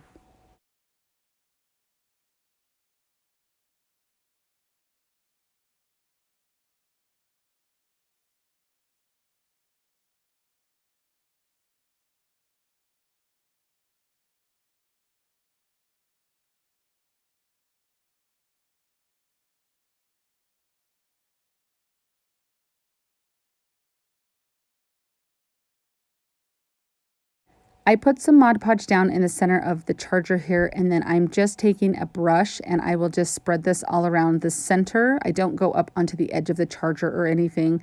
I did want to make sure that I used a brush for this just because I didn't trust myself with one of the foam sponge brushes. I felt like I wanted to be so delicate with the edges, and I don't know, for some reason it just didn't seem like I could be as delicate with a foam brush as I could with an actual brush.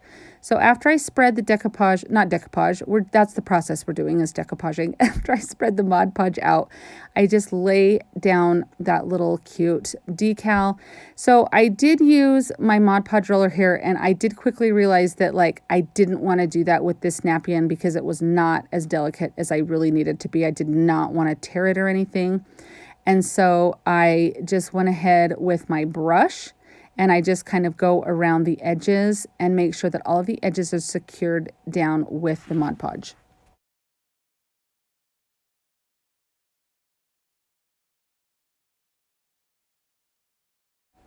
And then I take some Mod Podge and put in the center of my design there, and I just go all the way over, making sure that all of it is completely covered. This will just make sure that that design is adhered very well. And you can see how that little bit of like between the leaves there, the little white from the napkin that obviously I couldn't cut in between all of those leaves, it does blend in extremely well to the galvanized. So this right here is just a platter that I had from Dollar Tree and some paper placemats that I got from Hobby Lobby. So what I'm going to do first is just spray paint my platter from Dollar Tree. And I'm just using some spray chalk paint. And do it in whatever color you would like. This is also going to go in my China hutch. It's just kind of a fun fall decorative platter. Again, not food safe, but definitely fun to put out to decorate with. You could easily put like some napkins or some of your silverware or something on it. So I'm going to trace around the base onto my paper napkin to get the general shape. And then I'll just cut that out with my scissors.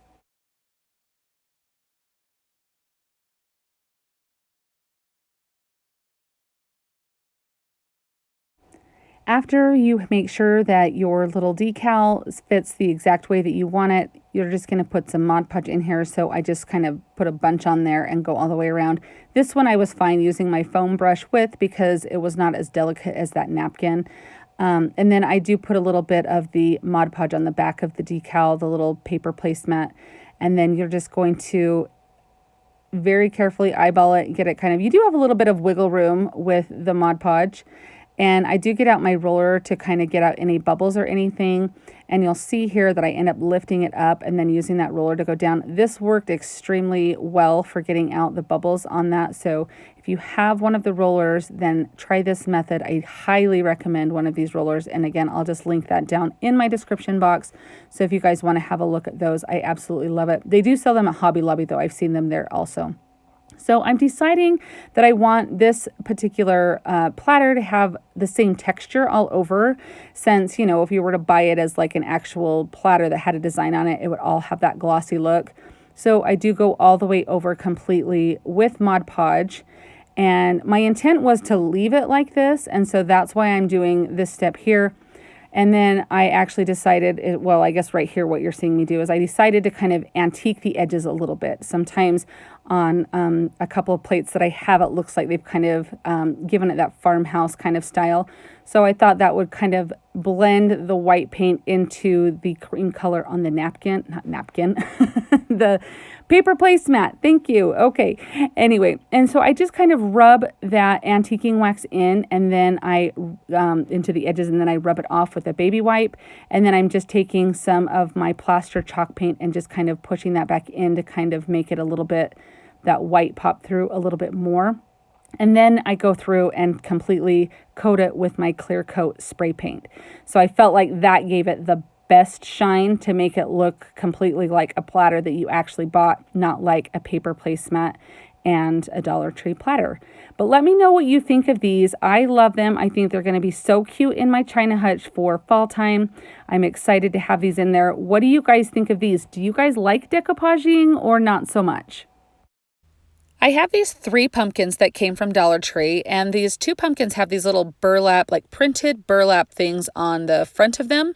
So I am just going to take those off to complete my project here. And to cover up the space where I took that off, I am just going to kind of run my finger around some craft paper to get a template. And I'm going to cut that out, and then I just use some glue stick and some hot glue to kind of cover that up to make it look a little bit more nice, a little bit more high end. For this bigger pumpkin, I'm going to use this in the middle of these 3 pumpkins. So I am painting it just a white color. I believe it's just plaster from Waverly, but any color that you want to do your pumpkins in to match your decor. Most of my DIYs this fall have been the moss Waverly chalk paint color, the pumpkin Waverly chalk paint color, and then plaster in Waverly chalk paint. So when I get to the top of this, I realize that it has this little hole in there, like where a little twine string went. So I do use just some spackle to put in there to kind of cover that up, let that dry and sand it off, paint it over to kind of make it look like it's all one piece and that's not even there. So using those paint colors that I mentioned there, I'm going to paint one pumpkin with the moss color, and then I will paint the other pumpkin with the pumpkin color. I then go back in and I will do my stems. I will do green stems on my orange and white pumpkin and a brown stem on my green pumpkin.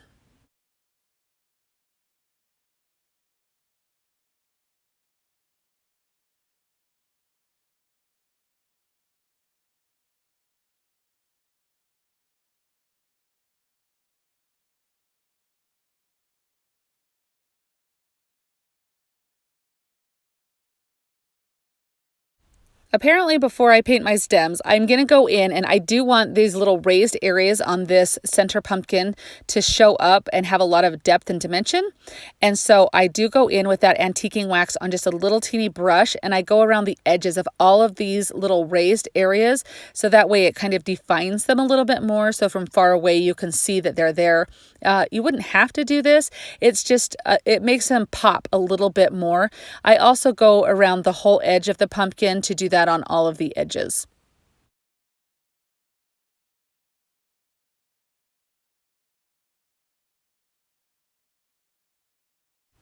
All right, here's where I go in and paint the stem of my pumpkin. So again, I do 2 green stems, and then you'll see me in a minute do a brown stem on my green pumpkin. So I do go around the edge of these with a little bit of antiquing wax. I just really like the definition that this provides. This is completely optional. I just like the way that it looks. You could even go in and do a little bit more definition on the pumpkin, give it kind of its round ridges. I don't really know what those little bumps on the pumpkins are called. If you know, let me know. But I am putting some words on these. So I'm just leaving them more blank in the center so those words pop.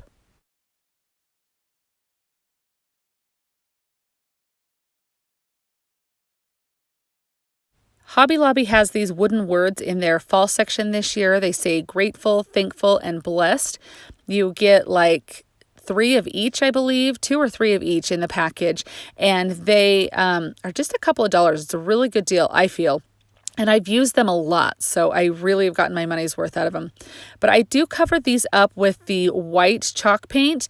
You could do them in any color that you want. A stained wood would look good. I just wanted that white to pop really well off of the orange and the green and have it tie into that middle pumpkin. I am just using some Gorilla Super Glue here, and I will just place those letters down. I don't measure things a lot, so if you want to measure them to get them a little bit more centered or straight, definitely do that. I'm kind of more of a eyeball it type of gal. So again, I just kind of glue these, stick them into as close to center as I get them, and call it good.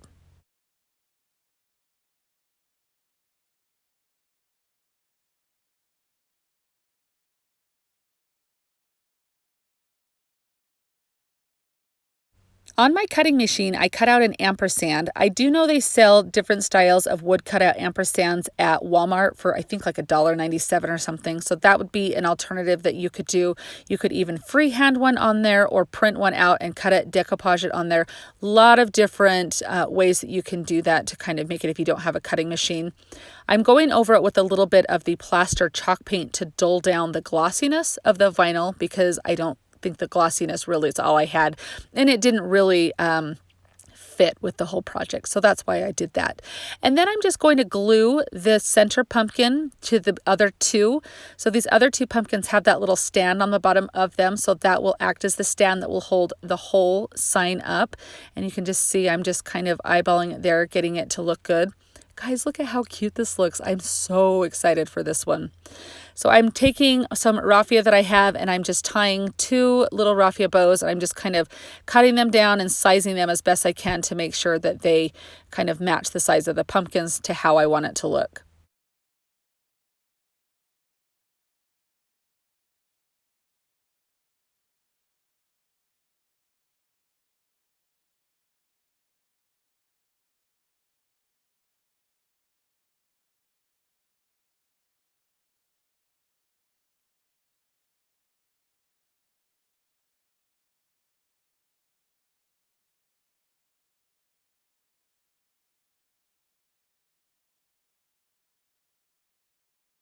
This is probably my most favorite project I've created all season. I love how this turned out. And really, it was like less than $4. What do you guys think of this one? You can easily recreate this project with any shape, size, or style of cutting board that you may have. This is just a little one that I got from the spring section at Hobby Lobby. Their spring stuff is 75% off right now if your store is lucky enough to have some left over. So I picked up a couple of these little round cutting boards to use for various things, and I'm just going to paint the round or the base portion of this orange. I think in like a normal size, like one from the Dollar Tree, like the square size or rectangle sized cutting board, this would be so cute on as well. And then I'm just using some moss paint as the stem of my pumpkin here. So I'm just painting the handle of the little cutting board or charcuterie board, whichever you want to call it. And then I do kind of go on the edge to make sure that that handle, like the green for the stem, is straight all the way around so it looks continuous all the way around. Now, I want you to know that I'm going to use some Chalk Couture transfers on here, but you could easily leave this plain. You could do a water slide decal. You could glue something else to embellish it. This is open to your interpretation, how you want to embellish this. I just had this cute little saying from Chalk Couture, and I can leave a link down in my description box if you want to know a little bit more about Chalk Couture, because it is a lot of fun and it's kind of like screen printing. And I'm just putting on the white chalk paste here and scraping that on. And then you'll peel back this transfer and you'll be able to see all of the words and the cute little fall saying that I have here. I'm curious to know, if you were to create this, what saying or what would you embellish yours with? So let me know down in the comments. This just says pumpkin kisses and harvest wishes, and I thought that was so cute. And then of course I just wanted to add a little bit of twine to it to kind of give it that little farmhouse touch, and also to give it the little like hanging handle back on the top. So I just threaded a looped part of the twine through, and you can see how I did that, how I looped that through and tie that off. And then I take just some little twine, just regular jute twine, and I make a cute little bow. I just tie it ahead of time rather than tie it around the cutting board. And then I go ahead and just glue that on with some hot glue. Now this would be a perfect project if you did want to paint the other side a different color, or maybe paint a cute little jack-o'-lantern face. You could flip it around, make it dual purpose or something like that. This little size is perfect for a tiered tray, but think how cute a larger size would be leaned up against your counter or your backsplash in your kitchen. It would be so cute. I love how this turns out. What do you guys think of this one? I'm going to take this pizza pan from Dollar Tree and we're going to make a sign out of it. On the bottom layer, I put a layer of Mod Podge. My thinking with this is, since I am putting a decal on it, I did not want my paint to come up when I lifted that transfer paper off. So I thought that maybe the Mod Podge on the bottom would help it to adhere better, the paint. So I'm not sure whether my paint didn't have that problem when I did pull my transfer tape up. So I'm not sure if that was the reason or what, but that's what I did. So I'm just letting you know. I do put 3 coats of paint on this, and I do let it dry thoroughly in between each coat of paint. And then as my last top coat, I use this satin Mod Podge here, and I just put this all over the top of it to seal in the paint. And then I actually did let this dry overnight because I really did not want any of the paint to come up. All right, so what I do is a trick that if your mat for your cutting machine ever loses its stick, I just put a little bit of painter's tape on the corners of my paper, and I have not had any problem with them slipping since I started doing this. So that's just a little tip for you there if you have a cutting machine and use it. If you don't have a cutting machine, what you'll want to do is just find an image online that you can print out, and you'll just use a decoupage method to decoupage your design into the middle of the pizza pan that I'm using. So I'm just going to weed my design out. I'll put a link to this design. I got it off Etsy and I absolutely loved the simplicity of it. I love to add a little bit of pop of orange into my fall decor because I really just love how the orange color pops. But I'm kind of loving having just a few pops of orange and then some neutrals with it. And I think this sign does a perfect job with that. So I'm just going to show you here that as I weed this, that sometimes the image is too big to weed, that I just cut it off in sections as I pull it up. And that's something that's totally fine to do. It makes it a little bit easier to work with, because the worst thing is when your little portion that you're working with sticks back down and then starts to pull up the letters or something. So just know that that's, if you already know that hack and you do that, that's great. If you don't, then that is something that is so much easier to cut it off in little sections like that.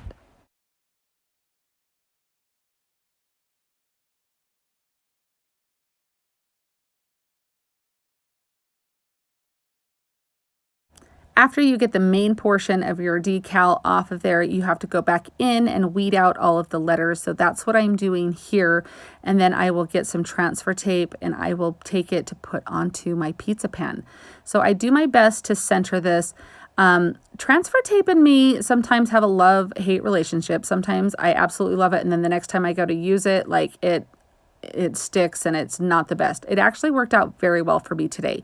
So I just place this down and then I do measure it with my ruler to make sure that I'm getting it as centered as possible. If you know me at all or you've watched me, you know that I am not a measurer. So this is very rare that I pull my ruler out and do check, but I did want to get this as centered as possible.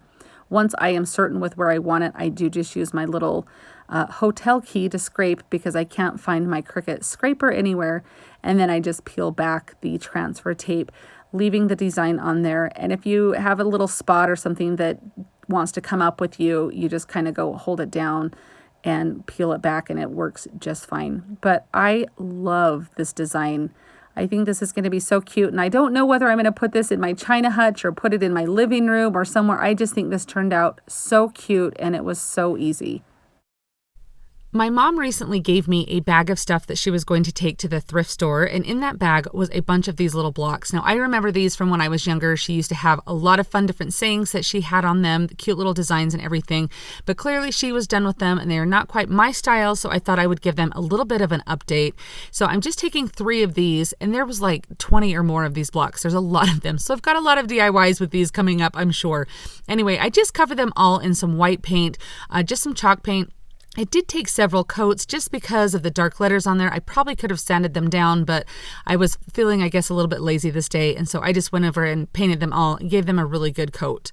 Now I'm just trimming some burlap ribbon. You could easily do just some regular burlap or whatever you would like. You could completely skip this step if you wanted to, but I thought it would be kind of fun to add this little burlap on here as a little bit of a texture.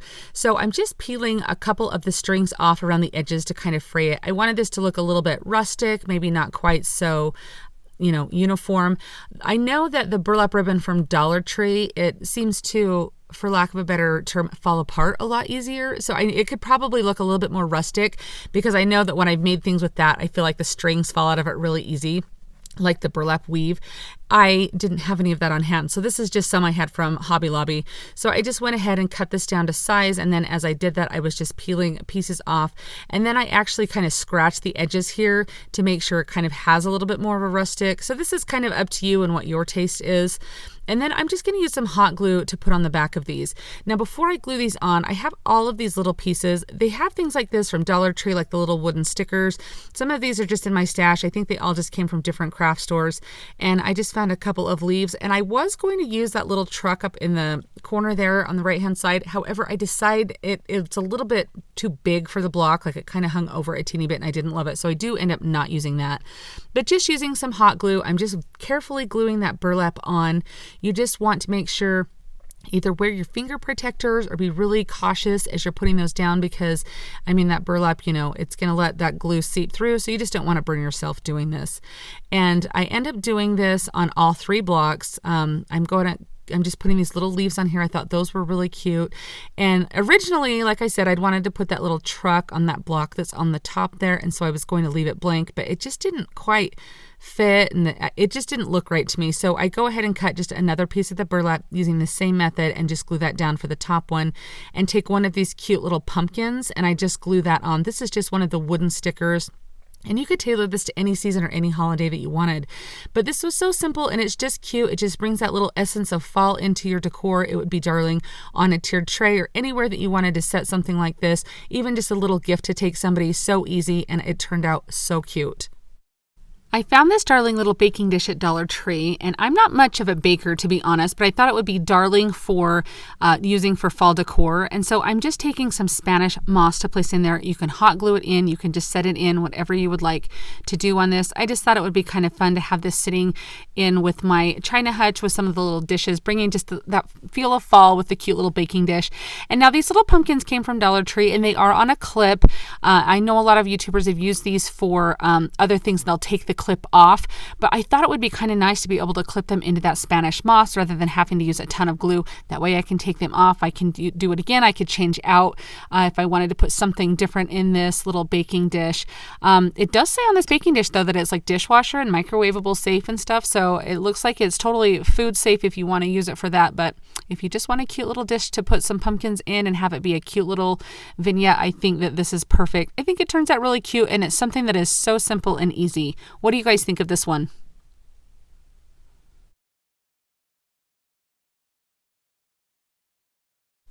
This is kind of a fun little hack. Dollar Tree has all sorts of different charger plates here. These are, of course, not food safe. You're just using them to place other plates on if you do like a fancy table setting or something, and they're fun to use in your china hutch. But I am just going to use this to make a little decorative plate out of. So I found these cute little pie pieces at Dollar Tree. They're just kind of like, I'm not really sure what you're supposed to do with them. They have this little tag to hang them on something, so maybe just to hang off of a cute little knob or something like that. But I'm taking this little slice of pie here, and I thought it would be really cute. Now, I have never seen these gold chargers at Dollar Tree before, so I don't know if this is something new or I've just missed them before, but I thought that was a really cute color for fall. And I'm just using some hot glue on the back of that little pumpkin pie piece, and this will be so cute to use as a decorative piece in your china hutch or just on a little plate rack or something. And it is so simple and takes like no time at all. I made a fatal error and did not film this before of this muffin tin, but it did come from Dollar Tree, and you guys have all seen muffin tins before. So I just took it into my garage and I used this paint. It's like a satin amber, and I really did like it. It turned out really good. It was a little bit more dull than a traditional pumpkin, which I liked. It's not so bright in your face orange. And after it dried, it took about 3 coats to get the coverage I wanted. I'm just taking just a little, this is one of the brushes from Dollar Tree, the stencil brushes, and I am just taking some white chalk paint that I watered down, and I am just dipping it in that, and I brush the excess off so I don't get huge drops, and then I'm just like flicking it with my finger to kind of give it that speckled look. I think that's kind of a fun, cute look. Now, of course, this is not food safe in any way, so don't think that it is, and I'll show you kind of how it won't get mixed up with your food safe ones. But again, I'm just going over the front and the back here just to kind of give it that coverage that I want. So I'm taking some ribbon and I am going to put ribbon through the little hole on the side, and I just bend my ribbon in half and then stick it from the front of the pan. You can kind of see, it's easier to see than explain this, down. So it makes a loop in the back, and then I will just feed that ribbon through the loop. I should have left it a little bit longer. It would have been easier, and then trimmed it down. But however you want to do that. But this way, in case you happen to have an orange pan that looks similar to this and you don't want to get mixed up with your food safe items or whatever, I mean, nobody's going to come and think, oh, there's ribbon on this, I can put it in the oven. So hopefully that helps. But I just thought it looked cute on here also.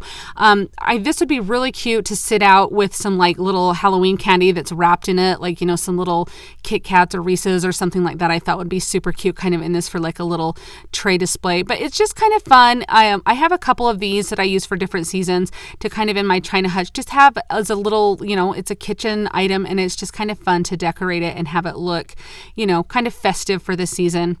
And then I'm just using my lighter tool here just to kind of sear the edge of those ribbons so that way they don't fray at all.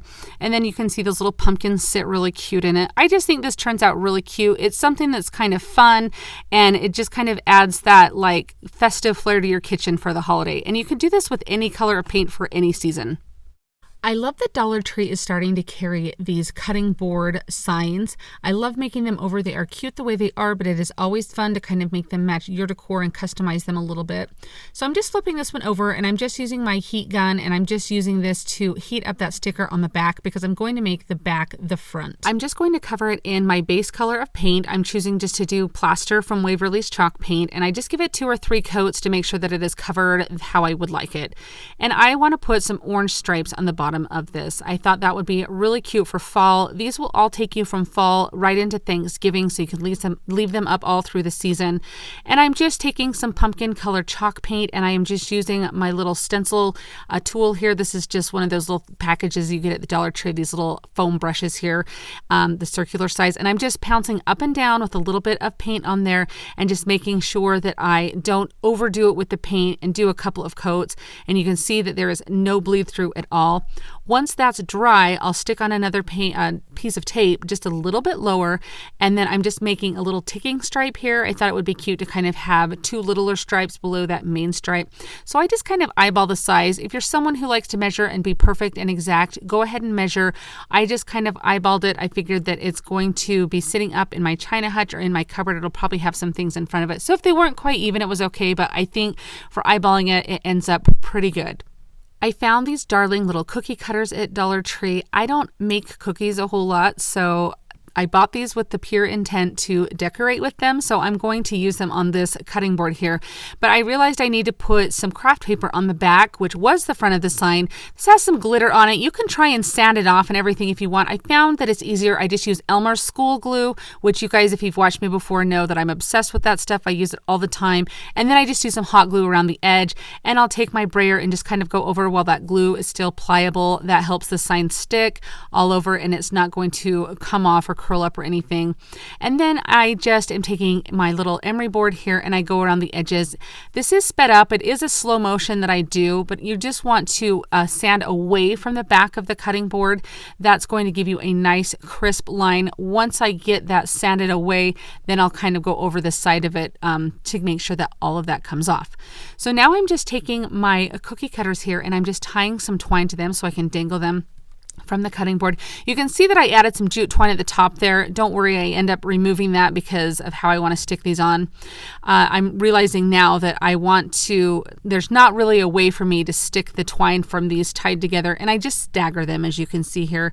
But there's not really a way for me to slide that up through. I tied it too tight, and so I just remove that from the back of it, and then I'm just going to decide where I want those to hang from, and I'm going to tie off that twine there.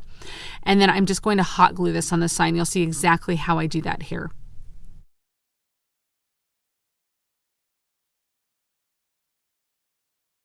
Just trim the top of that little twine off, and then I can go back and wrap the jute twine around the top of my cutting board here on the handle. And you can use ribbon, you can use twine, you can use nautical rope, whatever you would like. And I just tie that off in the back, and then I just cut it fairly close. If you want to add a little bit of hot glue to make sure it's not going to come undone, that's fine. And that just allows these cookie cutters to kind of hang down here as a little decoration on this. I thought those were really cute. I felt like it needed a little something extra, so I'm going to make a scrap bow. So I'm just taking various ribbons from the Dollar Tree's fall line. Now that gingham check ribbon, I do believe I got at Hobby Lobby. I have not been lucky enough to find the black and white that they have at Dollar Tree, so definitely keep your eye out for that. I've gotten like yellow and white and red and white, but I've never gotten the black and white. And then I also add just a little strand of pitberry on here, so that way I can kind of twirl it up like some pumpkin vines once I get that on. So I kind of cut it down to size. I'm just cutting all of the ribbons just a little bit at an angle. You can dovetail them. However you want to do a ribbon on this is great. And then for the center of it, I had just tied it off with twine. I'm just taking that orange gingham there, and I am just taking it and putting it over the edge and gluing it in the back. So that just kind of makes it have a nice little center there. And then I just use hot glue to glue that on the top there, and you can see I missed a couple strands. So I just go back in and kind of cut those up. Apparently I forgot to show you where I just use a pencil and I just twirl that pitberry around it, so that way it came up with a little curly Q on those. And then I'm just tying the little handle on the top. Now you could spray some water on this. It will help it lie a little bit more flat because sometimes your twine gets kind of rolled up in the roll there. But look at how cute this looks. Of course, it's not food safe. It's just a sign from Dollar Tree that we made into our own custom sign. It's going to be darling to kind of bring that fall feel into your kitchen. I have never seen these at Dollar Tree before, but this is a cute little like door hanger here. It's got the cute little beaded tassel thing on it, and then the leaf on there. Now they are monogrammed, and I don't need the letter S, but sometimes when you find these, they only have like random letters that you don't need. So I'm just using some spackle on the back of it to cover that up, and then I'm just going to let that dry, and then I paint it with some white paint. Now you could paint this whatever color you wanted. Honestly, if you wanted to cut out some scrapbook paper to do on there, that might even be an easier process than what I'm doing, and then you can kind of make it as colorful or however you want.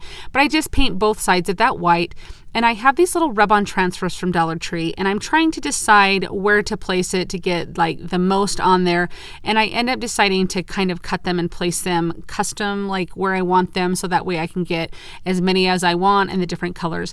But these rub-on transfers are so cool. If you've never seen me use them before, You just lay them down on your item and you're just using like a popsicle stick or craft stick, and you're just kind of putting quite a bit of pressure on there just to rub it from that plastic onto your surface. And if you kind of lift it up a little bit and you can kind of see like, oh, that didn't, you can see I place it back down, and then I know that I need to like rub a little bit more on an area, and so you can make sure that you get it all. Now this one, I was putting some of them off so it looked like it was like a seamless pattern or something, and so you can kind of see that I go over the edge with some of them. So that's up to you if you want to do something like that. That's why I said maybe scrapbook paper would work really good for this too if you can't find these rub-on transfers.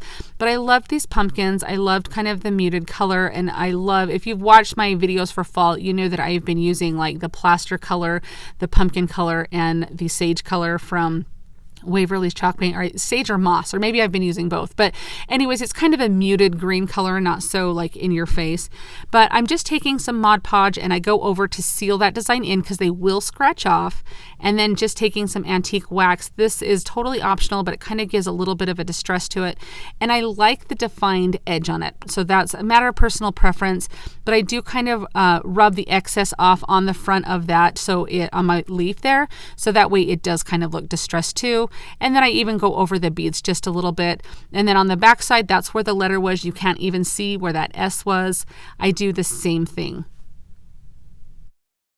I think this just turns out really cute. It's something cute to have hanging from a wreath. If you have like a ladder that you put your dish towels on or something, it would be really cute hanging on those, or even off of like a door to a china hutch or pantry or something. I just think this turns out really cute. I'm so excited for this project. For the longest time, I could not find tumbling tower blocks at my Dollar Tree. And so now that I have found them, I'm loving making so many different projects with them. So I'm just going to make a little ladder to go on your cupboard so you can hang your dish towels from it, maybe add a little wreath or something to it to kind of bring different seasons in. I thought it would be perfect for this fall video. Now I'll tell you what I did. You can measure and do what works best for your kitchen. I did 9 tumbling tower blocks on each side, and then I did 4 through the middle to have it be a little bit wider like that. That's the size that I found worked best with the size of my, like the space between my counter and my cupboards, and being able to hang the dish towels off of them. And then you can also kind of measure the length of dish towels you want for how you'll kind of see where I put the rungs on the ladder here when I get to that point. That you want to make sure that your dish towel can hang off of it and not have to like droop down on the cupboard or anything like that. So I'm just using a combination of wood glue and hot glue. And this honestly is what takes the longest part of this, is just gluing these, making sure that you get them as straight as possible. I'm using like a big paint stir stick to kind of help myself keep that line straight. And I just start with doing those 2 side pieces of the ladder, and then I go in and just do the same thing to get the rungs of the ladder done. After the glue has dried on these, you can take them. I took mine out and sanded them with my electric sander to kind of give them a more even look, just because the tumbling tower blocks are not all made equal. If you've ever worked with them, you know that they don't go completely straight because they're not all cut the exact same for some weird reason. Anyway, so you can kind of see here, I'm just playing around with how I want my rungs to be, how high I want. And again, you can kind of tailor it to your needs or whatnot. Now, if I was to do this, I would do this different. I would glue down all down one side and all the other instead of doing them one rung at a time. I don't know. Once I started this process, I kind of had to stick with it though. But do it on one side of your ladder and glue all 3 rungs on that side, and then you can glue that other side on. That honestly just makes more sense to do it that way. I don't know why I did it this way. And then I have these really cool clamps right here that you can kind of squeeze on to make sure that you're getting a really good connection. I can link those down in my description box. I usually get asked about those. They are awesome, but you can just find them at your hardware store. So I put my middle one a little bit higher. I just have learned that when I hang dish towels off of them, I don't want them to droop on the counter or anything. And sometimes I want to be able to see a little bit of that bottom rung through when I hang my dish towels, like it'll kind of show through a little bit on the side or something. So that's why they're not completely even. So that's a matter of personal preference. That's just how I like my towels to hang on them. And now I'm just taking some antiquing wax, and this is fairly simple. You guys have seen me do this a million times. I just use a baby wipe and I use it with the antiquing wax, and then you can use Folk Art, Waverly, and just rub it on, and then you can kind of rub the excess off to give it a stain. You can also paint this whatever color. You could leave it natural if you wanted. I did make one of these out of some square dowels, and if you want, I can put that video down in my description box, the link down there, so check for that if you want to see how to make it not out of the tumbling tower blocks but do it with square dowels. And then sometimes it's easier in between these spaces to use a brush to brush on the antiquing wax, and then I still go in with a baby wipe and wipe off the excess. And you just do this all over the ladder until you get the desired coverage that you want. I think this turns out darling. I feel like that wood glue helps give it that really sturdiness that it needs. It's going to be so cute, and you can kind of see that bottom rung peeking out there. And this will be so fun to use for different seasons. It's not just fall, but again, I just thought it would be fun to decorate for fall. But what do you guys think of this? Let me know down in the comments. You guys know how much I love a good farm truck DIY. So I found this little planter. It was from Hobby Lobby. It was in their spring collection, but I have seen they have them for fall and Christmas as well, I think. I've also seen other planters similar to this at Walmart and at JoAnns, or you could do this with any type of planter that you have. So this one in particular didn't have the windows or the tires painted in, and I actually did like the look of that. I do know at the ones they have for fall at Hobby Lobby, they already have this step done, so you wouldn't have to do this, because my lines are not the straightest. You guys know that I'm horrible at freehanding stuff, but that's okay. I'm okay with it. It just looks a little bit more farmhouse or whatever. But I do take my time and I go through on each tire, all 4 tires, and then the windows on the sides. I even do the little door handle. And then I also make sure that I do the front window in there as well. So that way, you know, all the windows look like it's an actual truck. So you could leave it either way that you wanted, or if you bought one that had these in, you could totally skip this step. Now I could glue this Spanish moss down if I wanted, but I put a lot in there, so it is pretty tight and secure in there, and I do like the fact that I can change this out for different seasons. You guys know I love that. I'm taking this brush that has a little bit of white paint on there and thought I would paint like a little sheen on the windows there, so that's totally optional too.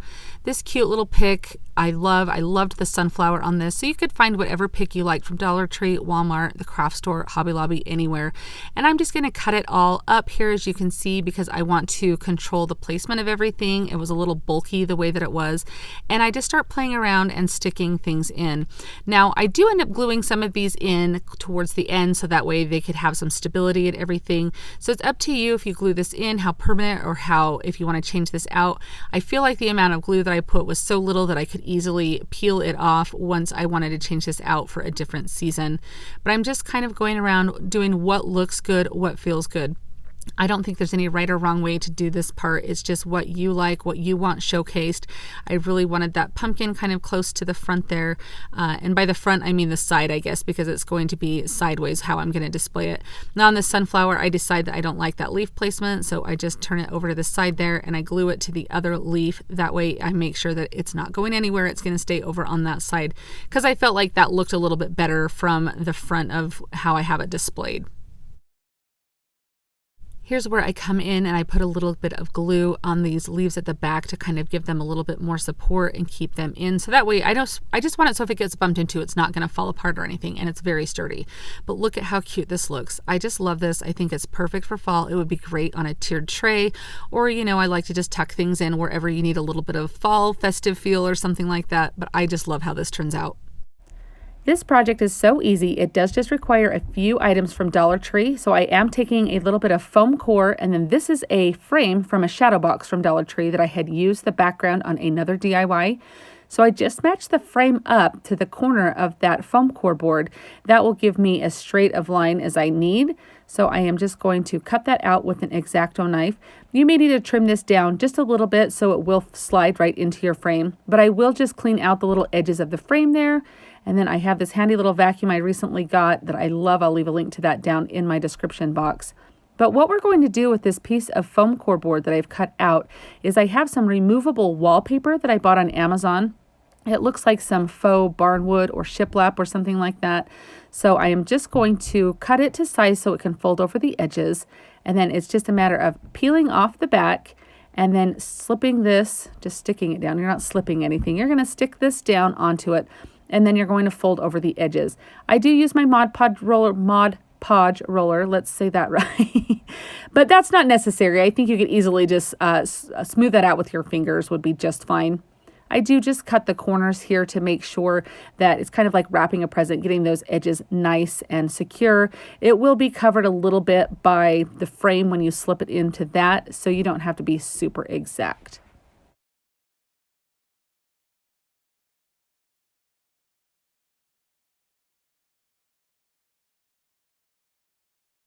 So I just put a little bit of hot glue right around all of the edges on the back of that frame, and then just stick it on top of the foam core board that I have there, and then just push that down. And then for an added little bit of security there, I do just go around the edges and put another little layer of hot glue on there, just to make sure that the edges and the hot glue are all connecting and it is going to stay in place.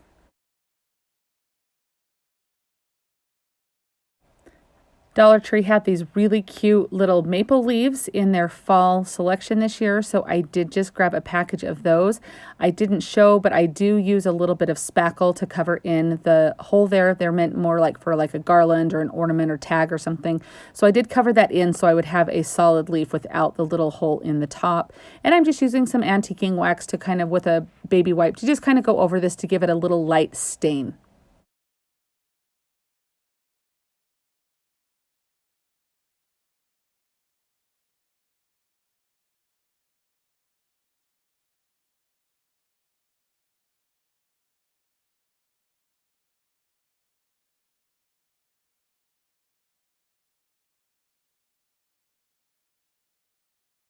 I cut just a little couple pieces of foam core board to give this a little bit of a three-dimensional look so it pops out. I just cut those to size, and then I glue those onto the back of my leaf, and then I just put the glue on the back of those little pieces of foam core board to glue them to the background.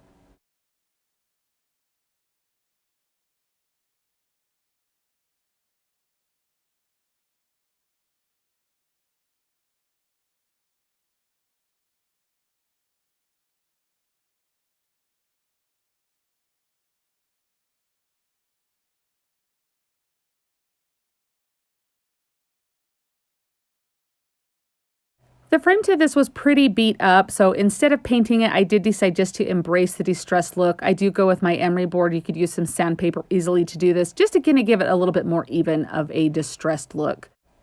I think this is the perfect touch of neutral fall to add to your home. It would be so simple and easy for you to recreate and get such a darling look.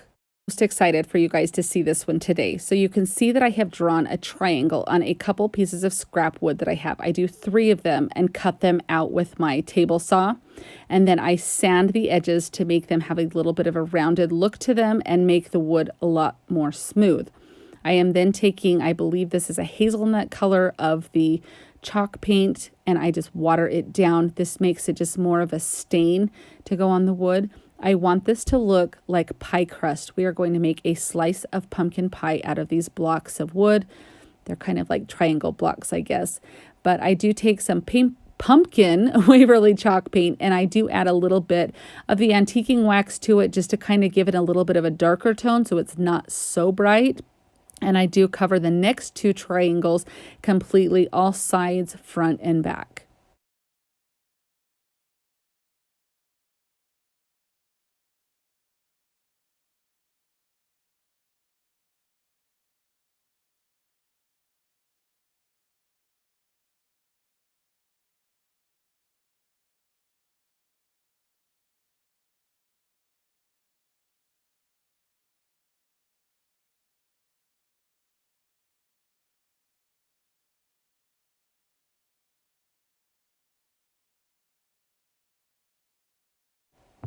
I do take these little half beads. I have 5 of them, and I do just wipe what's left over of that hazelnut kind of stain that I've made out of the hazelnut chalk paint there, and I do wipe down each of those. I do glue each of my layers together here, so I just use wood glue and then a little bit of hot glue. And then my first layer goes on really well. So I lay that on, and then I do lay it on my table to push it down, make sure it's all level on that front layer that everybody's going to see. On this next layer, it kind of doesn't adhere as well in the beginning. It kind of, I don't know if there's just some uneven spots or what it was, but when I go to push this down, it doesn't want to kind of push towards the other one, if that makes sense. You kind of can see there's a little bit of a gap there. So I do get out my wood clamps there and clamp it together. And then I do just take these little half beads and glue them on for a little bit of pie crust embellishment here. I just start with the middle one. I just use wood glue and kind of work my way out on those.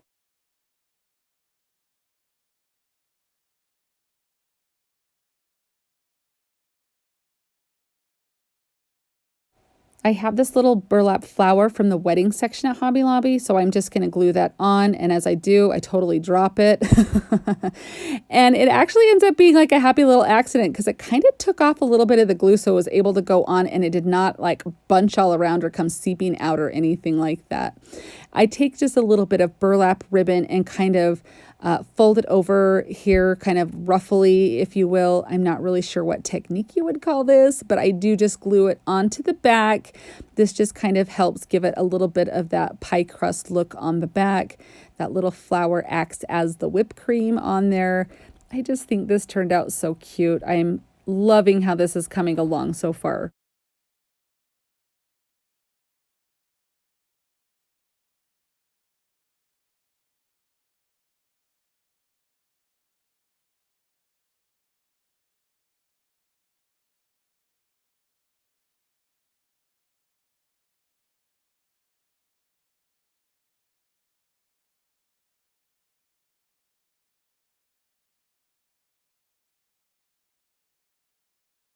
This part would be completely optional, but I did use my Cricut and cut out the words fresh pumpkin pie, and I did just put that on each of the little layers there. I thought that that kind of turned out so cute, kind of a little take on the little books or crates that you see. I think this turned out so cute. I absolutely love this. Is one of my most favorite pieces I've made. So for this project, I'm taking some painter sticks and I am measuring them out for how long I want to cut them. So I'm making some kind of like crate pumpkins, and you can see that I have like 4 sticks in some, 5 sticks in some, just kind of depends on the size I want my pumpkin. But you can cut it down with a miter saw. Somebody pointed out to me that this is a miter saw, which I thought, since it fit on my table, that I just called it a table saw, but it is a miter saw. But you can use a hand one or an electric one, power tool, whatever you've got. And I'm just going to put a little popsicle stick in between each of these to create that little crate type of look. And then I just take another little piece that I have cut down and put that on the back to make a little palette. You could probably even use just palette signs from Dollar Tree, but I wanted these different sizes. So now I'm going to measure around each of them because I want to make it a box. So I am going to cut the little sizes on my painter sticks down to match the size on the box. And by taping these sticks together, they cut super fast and super easy. So that was kind of a good idea to do that. So try that if you're cutting lots of painter sticks together. So I'm just going to super glue the sides onto all of these little boxes here. They just look like little, I guess, palette crates or palette. I don't even know, but I just thought they looked really cute and thought it was such a fun idea and the 3-dimensional look to them. So I'm going to paint them in the 3 colors that I have been using most of the season, and that is the moss, pumpkin, and plaster. Actually, I don't think I use plaster now that I say that. It's the pumpkin and the moss in Waverly chalk paint, and then I think I use mineral on this pumpkin right here. So I absolutely think that that color matches so well. I take a little detail brush to go in between to make sure that I get all that little spaces, and also in the corners, like on the back and stuff, you'll just need a little detail brush. Spray paint would probably work great too if you wanted to do that. Sometimes you just don't have, like orange spray paint on hand. So if you do, then great. And you can do them whatever colors would match your decor also. So this is just a little handle off of a little sponge brush, and I thought it would work perfect for the stems. The Dollar Tree handles are a little bit bigger than like ones you get on Amazon or Hobby Lobby. So I was just showing you the size difference there. So I just cut a couple of them in half. So I have 3 stems for my pumpkins, and I'm just using a little bit of sandpaper. I use a nail file to kind of soften those edges so they're not so sharp where you cut them. And I'm going to do 2 green stems and then 1 stem with my antique Waverly wax.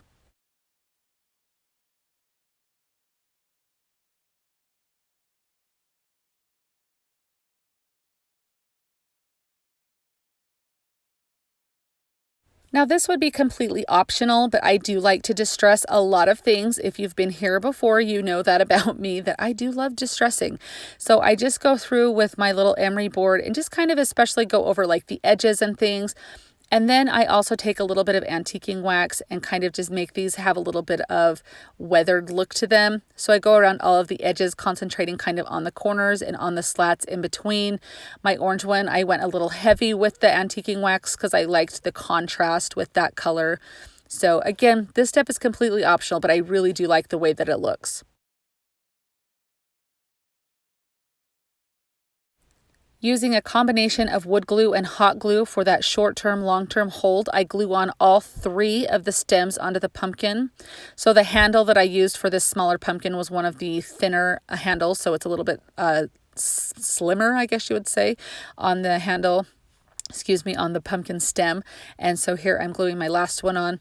And then I just take some raffia and I just tie that onto, I just slip it on. So I started tying it, slipped it onto the stem, and then just kind of crinkled it up, cut it to size however I wanted it to make it look really good. You could even do just a bow, you could do burlap ribbon, customize it to what you like. I just really like the way that the raffia looked on here.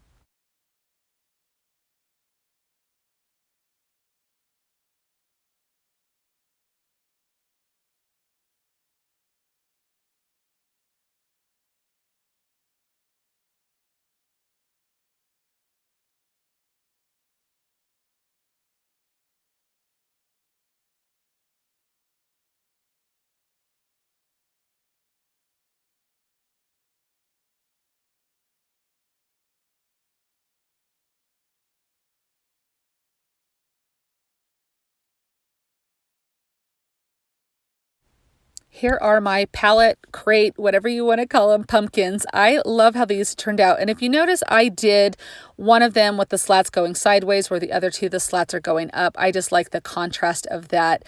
I thought these were super cute. It took 3 packages of paint sticks was all, so $3 for these pumpkins.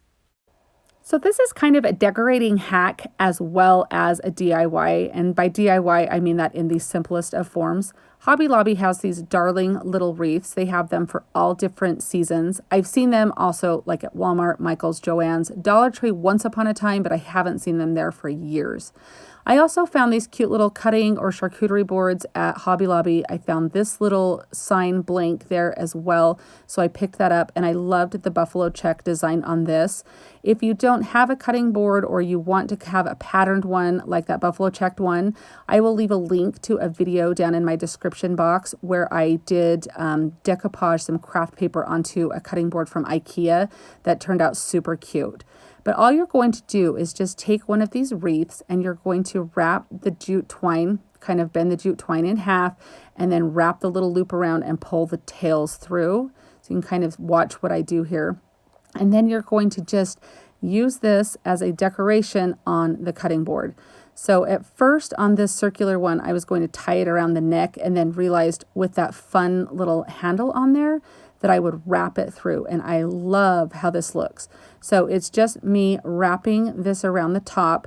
And then I do tie it off and I use a little dot of hot glue to hold this on because I want to be able to change the wreath out as the seasons go, or maybe not even have a wreath if I decide at some point that it's too much or I want a more simplistic look.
On this cute little charcuterie board that has the buffalo check, I love the orange with this black and white here. I just think that totally screams fall and even a little bit of Halloween if you're not one to decorate with necessarily Halloween decorations, but like to have the color scheme. It's perfect.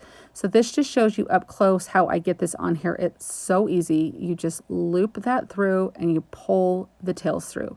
And that just makes it so you don't have to really untie anything. You can just kind of pull that loose when you're ready to change this out.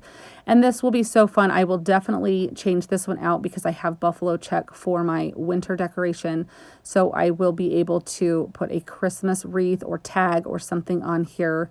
And then of course you just take it around the neck and you just tie it in just a knot. And I mean, how much simpler can you get than that?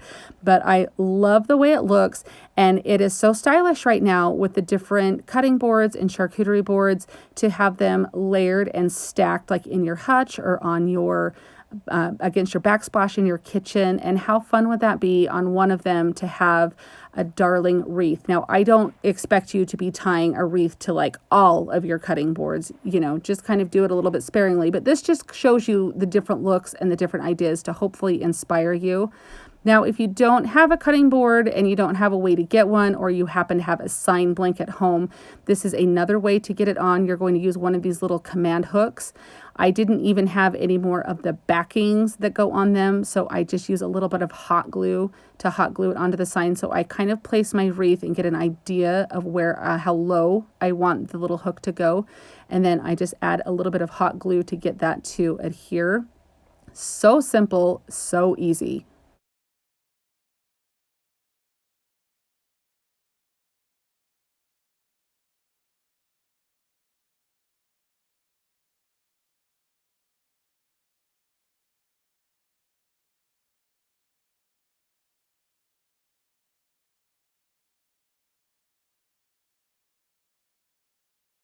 Now the main part of the wreath is a little too thick to fit in the command hook, so you're just going to find one of the little vines that's there and kind of pull it up to be able to hook over that. And then these are all have wire in them, the branches, so you're easily able to kind of mold them and cover that up so you can't see that. You can kind of strategically place a leaf if you need to or something. But this, I mean, you could take the ties off of this and use this anywhere. You could hang it. But just to add a little bit of fall that is so easy and something that looks a little bit custom, not just a plain wreath, but dress it up a little bit with something, if that makes sense. I just think this looks so fun, and not only so fun, but I just think it's darling. Here's all three looks together. Which one of these would you like in your home? I think these are so cute and so simple and literally no skill, guys. Anybody can do this. This is such a fun and simple project. So I am just taking this cute little pumpkin that I bought at Hobby Lobby. It is part of their fall line, which is currently on sale at the 40% off. So you can take advantage of that. I am taking just some scrapbook paper in a burlap print, so you can obviously customize this to anything that you would like. And I do cut that out, but I do cut the stem part off of the scrapbook paper because I want the stem part of the pumpkin itself to be what shows through. And then I am just using my regular glue stick, and I will cover the pumpkin completely, and I do go over the paper as well to make sure that it is covered all over.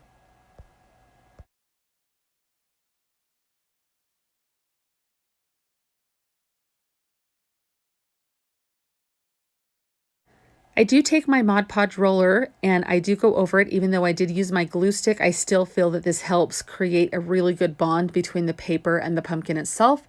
And so I do smooth it out with that. And then I do take my emery board. You can use a sanding block, finger sander, sandpaper, anything that you've got.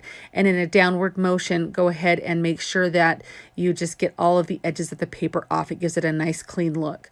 I do paint the stem with some green chalk paint there, so that way you've got your cute little burlap pumpkin and the little green stem showing through. Now it's time to embellish this pumpkin. So I take a stem of flowers that I bought at Dollar Tree, and I'm going to just use my wire cutters to cut each individual stem off.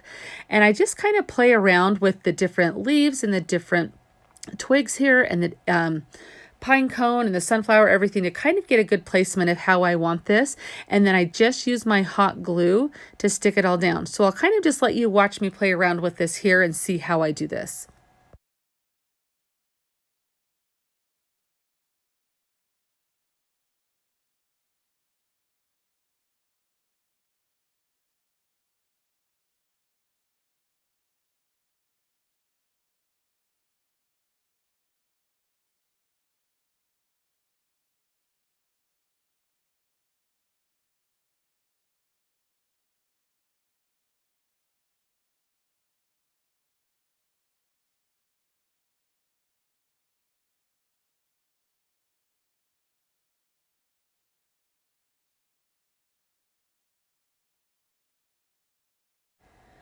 One trick that I have learned is I have purchased a couple of plungers from Dollar Tree, and I cut little teeny pieces of that off so I can use as stands on the back of my project. I never can find the Jenga blocks at my Dollar Tree, so this is kind of what I use in place of that. So whatever you have to make a little stand on the back to help it stand up completely. And then I do just take some antiquing wax on a brush. This is completely optional, but you know I have to distress things. So as a farmhouse girl, that's kind of my jam. So I just go all the way around the edges, and look at how cute this looks. I think this is so fun. I absolutely love this one. This is such a fun little DIY. I'm just taking one of these jack-o'-lantern trick-or-treat buckets. You can find these a lot of times at thrift stores. This time of year in the fall time, you can start to see them in the grocery stores. Sometimes you'll see like really obnoxious like pink and green ones. So what I'm going to do, we're going to paint this completely over. So I'm taking a little bit of spackling and putting it over the jack-o'-lantern's face. And as I'm putting it over the eyes, nose, and mouth, I realized I probably should do the whole side of the pumpkin. That way it will kind of mask the facial features a little bit better, because I want this to look like a plain pumpkin. If I had this to do over, I would probably spackle the entire pumpkin to give it a cohesive look. Since this is going to be a centerpiece and the other side of the table will see the back side of this, or this side of it, I should say, it just kind of looks like it's a normal textured pumpkin, if that makes sense. However, the front is very smooth. So if I did it over again, I would cover the whole thing completely in spackle. But I'm just going to go through and make sure those lines are still there. You can see I'm just tracing those lines in. And then I do just smooth it out with my finger just to make sure that there's no rough edges or anything like that from the spackling. And I do, once it's completely dry, I take just some sandpaper. I use an emery board for a lot of things. If you're new here, that's kind of just what I happen to have at my craft table, so I use it a lot. But I just go through and sand, make it a little bit more smooth. And then if there's any harsh edges, I just sand those off to make those a little bit more even. That way it kind of flows into the other texture. So if you did your whole pumpkin in the spackling, you probably would still want to sand it just to smooth it out, but you probably wouldn't need to spend a whole lot of time, because the outside of, a natural pumpkin's texture has a lot of those bumps and everything on there. So I take this out to my little spray painting studio, which is just a box in my garage, but I use Krylon, just satin finish white, and I'm just going to spray this all over. You could do whatever color you wanted your pumpkin to be. You do need to do a couple of coats of this to make sure to cover the orange. I do even go and spray a little bit inside just to kind of mask a little bit of the orange on the inside, so that way it helps to kind of dull down that orange color showing through on the exterior, but you don't need to pay a lot of attention to the inside. But I do just go all the way around, and since this is plastic, you do want to let this cure and dry completely between each coat that you do. So do a light coat in the beginning to cover it all, let that dry for a few hours, come back out, do another couple of coats. I think I went over this 3 times once it was all said and done, to make sure that it was completely all the way covered in spray paint. So you can see how smooth this side of it looks, and as you turn it around, you still can kind of see the face in there. I probably could have put a little bit more spackle to mask that, but I mean, it doesn't look horrible, the texture on there, but the whole pumpkin I think would have looked a little bit better all covered in it. I have this base that I bought at Hobby Lobby. It was 75% off, so I think I paid like $5 for it. And you can see this just sits perfect right in there, and I'm just going to put some flowers in here for a centerpiece. Here's a quick look at what this looks like on my table that I decorated for fall. I do have a video for this whole table setting and a few DIYs that go along with it. I'll link that down below, but I think this turned out absolutely beautiful. I'm taking this darling little sign. It came from Walmart. It was part of their summer clearance. I think I paid $1.50 for it, and I'm just going to remove this little tag from the back. Now, this sign is darling the way that it is. You can do this with any sign that you get from Dollar Tree or that you may already have. I did buy one for me to have in my regular decor, but I also bought a couple so I could make some over. So I'm just using my heat tool to help remove the sticker off the back and remove those strawberries. I can save those for another project because they came off pretty well. And then I'm just going to give this a really good coat all over, sides and front, of the white chalk paint that I like to use. This is Waverly's Plaster Color. And now I'm just going to do some decoupage. This is just a napkin that I thought was really cute, and I'm just separating the layers just very carefully, and I'm going to cut out one of these sides here so I can put this on my sign. Since learning this technique with using decoupage and napkins, guys, I check the napkin section at every store that I go to. I love it. Now you're just going to use Mod Podge. Just put a very thin coat of Mod Podge down, and then you can kind of see that I haven't pushed it down yet. I can kind of move it around. Once I get it placed, then I just kind of work from the center out. You can see I can kind of lift it up a little bit. If it starts to tear, don't lift it up anymore. Just place it back down. But I have a little bit of working time here while that Mod Podge is still kind of wet. And after I rub all of the little creases out and everything, I get my brayer. Now, sometimes if your napkin is really wet or something, the brayer may rip it. So just be aware of that. Now, to get that clean edge, I'm just taking an emery board here and I'm just in a downward motion. Now, this is sped up. I do go quite slow because I don't want to chip the paint or anything. And you're just going to peel off that edge, and so it's going to make it look nice and crisp. And then you just do a thin coat of Mod Podge over the top to get that sealed. Now, I thought it would be fun to kind of put a little bit of a dry brush of paint on here. So I'm just dipping my paint in my brush in my paint, and then I dip it on just like a paper towel or a baby wipe. Just kind of get the excess off and then go over the top. Now on this side, I thought it would be fun to have a little bit of a decorative side here. So I'm using my Elmer's school glue. You guys know that I love this stuff. So I just put a very generous coat of that on, and then I'm just going to put some of this cute buffalo check ribbon around the edge. I think this is just a really cute combination, and this just will add a little bit extra detail to it. One of the reasons that I love this Elmer's school glue is the fact that it goes on purple like this. It does dry clear, but this way you can kind of see how much you're getting without actually having to have the light shine on it just right. You can see that I'll push that ribbon down really securely. I'll even take my wet baby wipe and go over the top of it to kind of add a little bit of moisture to it, and that helps it stick a little bit better. Now this is just showing you how I finish this off on the end here. So I just put this glue down, and I just will have my ribbon overlap just slightly, and I did this on the bottom so that way you would never see the seam. So once you do get your first ribbon glued down, you'll put a little bit of glue on the ribbon and then on the sign itself, and then you just kind of overlap that ribbon and trim it just with scissors, and that is it. It stands up just fine. And I got some of the ribbon and I made a cute little bow. I thought it would be fun to have that on the top, and I just made a couple of loops and just wrapped a little wire around the middle, and then I glued just another little piece of ribbon to cover that wire up, and thought that would be really cute to glue on the top here. This would be completely optional. It depends on what your taste and your style is.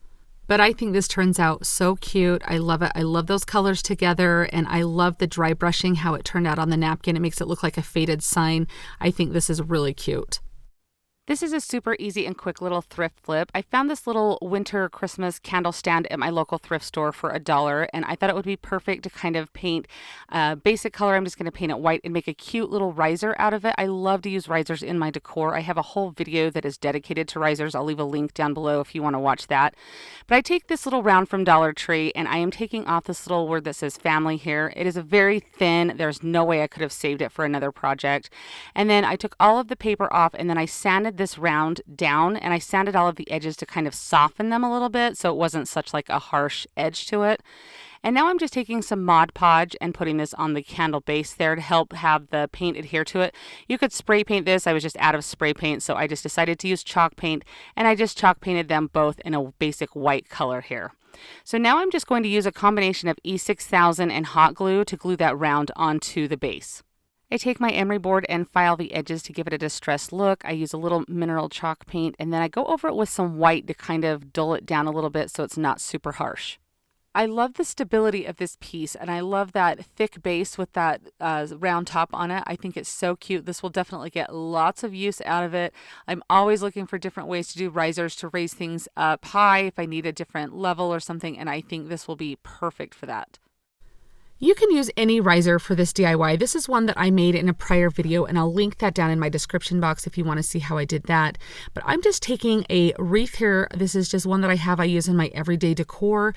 And then I have this little pumpkin that I have. This one came from the craft store, Hobby Lobby, I believe there, but you could just use one that you had on hand. You could even use a real pumpkin, would look so cute in this. And then I have this little garland right here that I've had kind of in my stash. I know they sell different types of wreaths or things like this at Dollar Tree also, or just your craft store, and I just kind of weave them together so that way I get the orange and the green there. I thought that was really cute, and I felt like I wanted to bring a little bit more fall into this, so I take just a pick from Dollar Tree, and I'm just using my little shears here to cut off each of the leaves because I'm going to individually place them around this pumpkin. Now I'm just weaving that little stem coming off of those leaves in between the different layers of the wreaths there. So it is really secure. So you don't need to use any hot glue unless you're maybe going to sell this or give it to someone or something.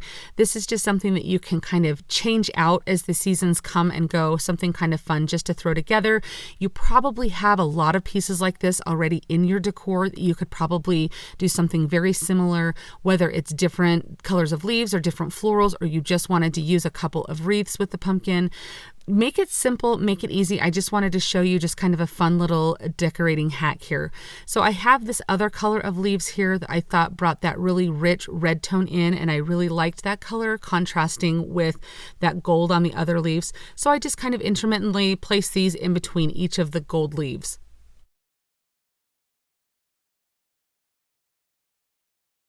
Now, one quick little hack I just want to share with you is sometimes when you get these Dollar Tree florals, you'll get home and realize that they're very wrinkled. And even not just Dollar Tree, but Walmart or Hobby Lobby and Michael's. So you just get them home and you're going, ooh, these are very wrinkled and almost unusable.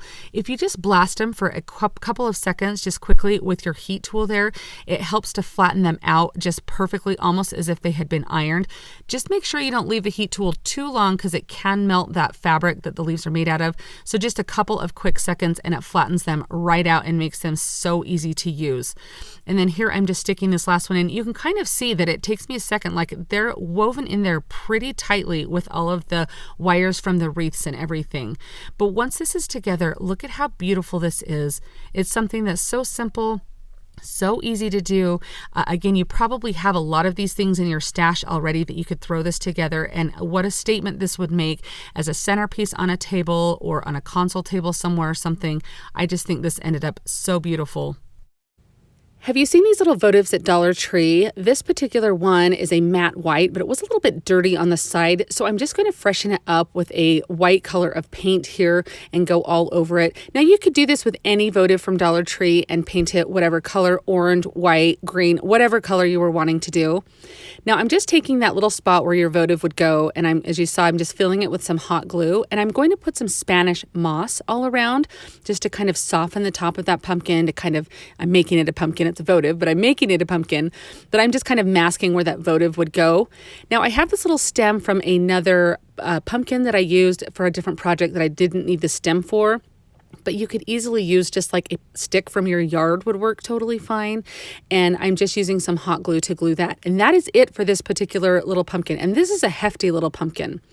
Now I wanted a second little pumpkin to go along with this, so I'm taking this Dollar Tree pumpkin and I'm just removing the florals off of it. And I found this French newspaper printable online, and I'll link that below. And then I have this little kit that kind of ages things here, and I just found it at JoAnns, but I've seen them at Hobby Lobby. It's not necessarily necessary to do this, but I wanted to age this, and I didn't have any like cream paper to print this newspaper on. I just printed this off just on my regular inkjet printer, and then I'm just going in with this little dabbing tool, as you can see here, and just dabbing it all over, and it's just a different, you can see how aged they all end up looking. It took me maybe 3 or 4 minutes per page to do, so it does take a little bit of time, but I was so pleased with how it turned out. So I want to decoupage this to the pumpkin, and I'm going for a French country flair kind of French country farmhouse look. And so that's why I thought the French newspaper would be really cute. And I'm going to decoupage this to the pumpkin. So I'm just ripping it down into just there's no rhyme or reason to this. I'm just ripping wherever it feels good, whatever size, and I just do that I end up only using 2 of the pages, and then I still don't use all of the pieces there.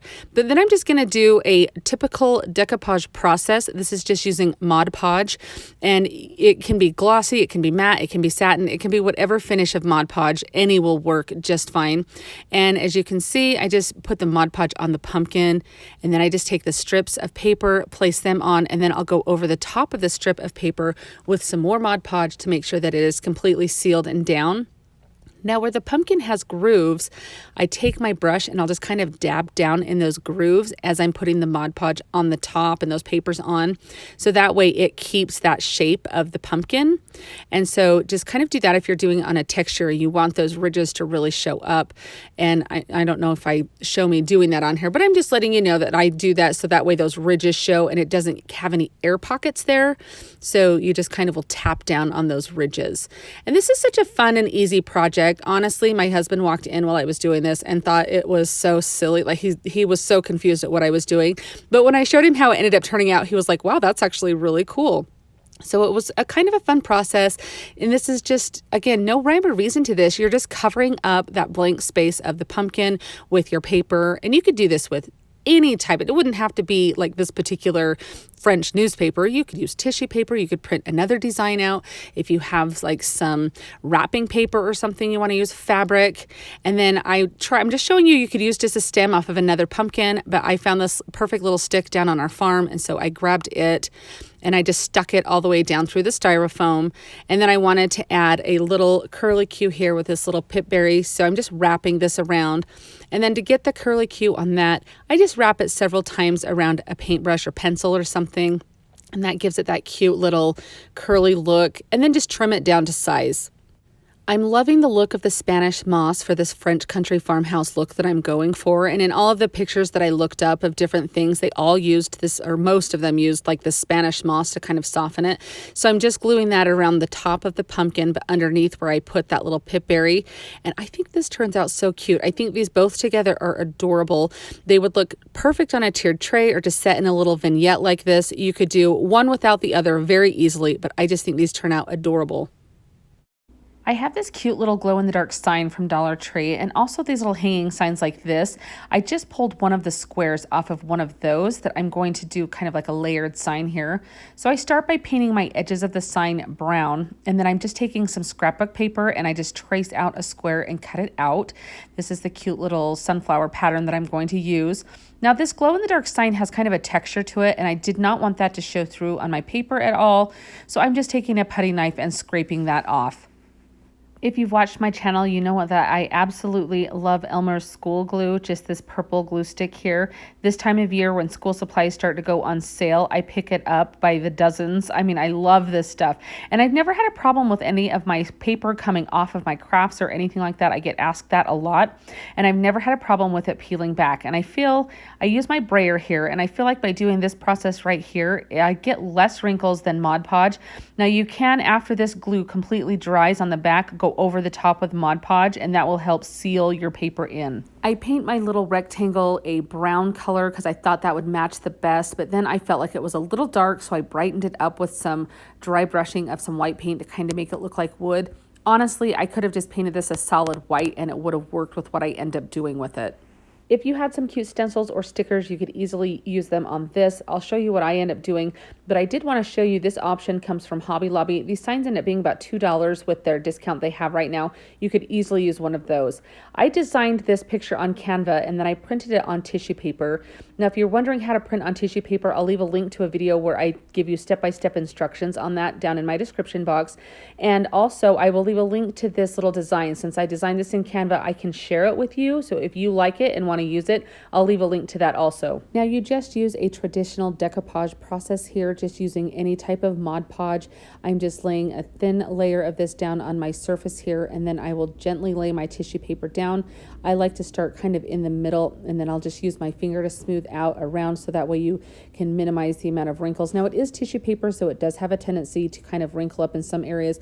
It totally looks fine when it's done, so just keep going with it. And sometimes you'll luck out and get no wrinkles or anything, but honestly, it's kind of a weathered looking sign anyway, so it's going to look wrinkles you're not even going to see. Now I take 4 craft sticks and I just stain them with some antique wax, and then I'm just going to glue them around the edge to kind of give this a little bit of a frame so it looks very similar to that sign I showed you from Hobby Lobby. I just thought the frame kind of added a little something to it, but it would not be necessary. So this step would be completely optional if you decide to put the frame on there or not. It's going to look fine either way. I just was trying to match that Hobby Lobby sign, and I'll show that to you here so you can see them side by side. I think that either one would look absolutely darling. Again, the link to my little design of the Sunflower Farm sign will be down in my description box. It's just on canvas, so if you're familiar with that, you'll know exactly how to use it. Now, I'm just gluing some tumbling tower blocks onto the back of my little sunflower sign here. That gives it a little bit of a 3-dimensional look. And then there's not enough space with my background sign to add like a lot of florals or anything, but I wanted something else there, a little softness or texture. So I just put some Spanish moss in between the gap all the way around my framed sign. So you could leave the sign as is. It would be darling the way that it looks now, but I thought it needed something a little extra for my taste. So I just took some burlap ribbon and I'm just making a little bow. I just made a couple of loops and then I just wrapped a pipe cleaner around the middle. You could use a zip tie too. And here I'm just going to fluff up my bow and get it looking exactly how I want it. To cover that pipe cleaner, I just use a little bit of jute twine that I wrap around and tie off. I also dovetail the ends of my ribbon to kind of give them a finished look there. And I thought this sunflower would be absolutely darling glued into the middle of that. And so I just use a little bit of hot glue and put that in the middle of the bow there. And then I just glue this onto the corner of the sign. I thought the offset look was really, really cute. And I feel like that adds to the missing touch that I felt the sign needed. I think this sign turns out so cute, and it's a perfect transition piece. Kind of when you're done with summer, you're not ready to have full-blown fall. Sunflowers can definitely take you all the way through fall, but I think it's kind of that perfect in-between piece, and I just love that happy feeling you get from the yellow color. Don't forget, if you want that Sunflower Farm sign, just to click the link in my description box, and you'll be able to download that. The most darling yarn was the perfect pumpkin color at the craft store the other day, and I thought, how can I make a little teeny pumpkin? And it kind of came to me that, oh, you could probably just use a pool noodle. So I do kind of cut this down to the size that I want, and then I do just kind of trim around the edges so it's not such a harsh line there, so that way it's kind of a softer, more of a pumpkin shape, I guess you would say. It doesn't have to be super exact. You can kind of, once you get the yarn on here, kind of have a little bit of leeway, like it kind of just looks like a pumpkin because it's orange and you put a little stem on it. So you'll kind of see what I'm talking about. But I do kind of trim this out to kind of make sure that it at least sits flat, so that way you've got a good surface to begin with. This is the yarn that I found. I just love this. It is a thicker yarn. You guys, I know nothing about yarn, so if my yarn lingo is off here, I do apologize, because I don't really deal with yarn that much, so I don't know all the terminology. But anyway, I absolutely loved this color, so I do just kind of unravel it here, and I unravel quite a bit because I'm thinking, if I'm going to wrap this around, I need a lot to cover so you don't see any of this fluorescent yellow or green or whatever color you would call this. So I just, once you loop it through, I just tie it off and then just cut that little hanging piece off there. And that's how I started out. And then I just put a bunch of the painter's tape on the end of it, so that way you can kind of feed it through. And trust me, by the end, you're going to be glad that you put that on the end, so that way, because it gets pretty thick in the center there, so that way you have something nice to be able to pull it through. So again, this is just as much as like I put it through, I pull it all the way and kind of line it up so that way it stays pretty uniform.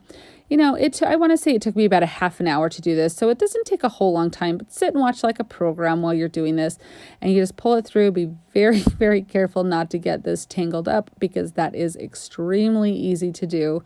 But I just pull it through one side and then pull it all the way, turn it and put it through the other, just looping it around. It's not rocket science. It's so easy. And you kind of can see when it comes together, I'm like, oh, this is going to be really cute. I really do think this turned out so fun.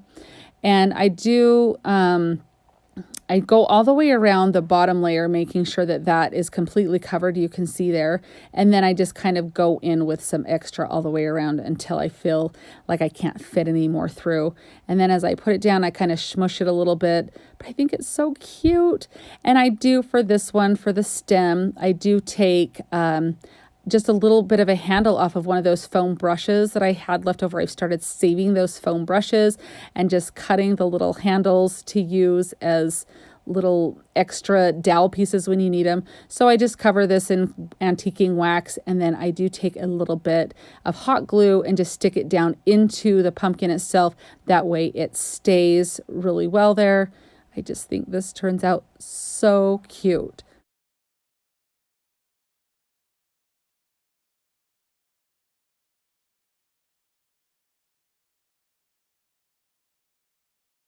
This is a perfect project if you don't want to necessarily do obvious Halloween in your house, but maybe want to just incorporate Halloween colors.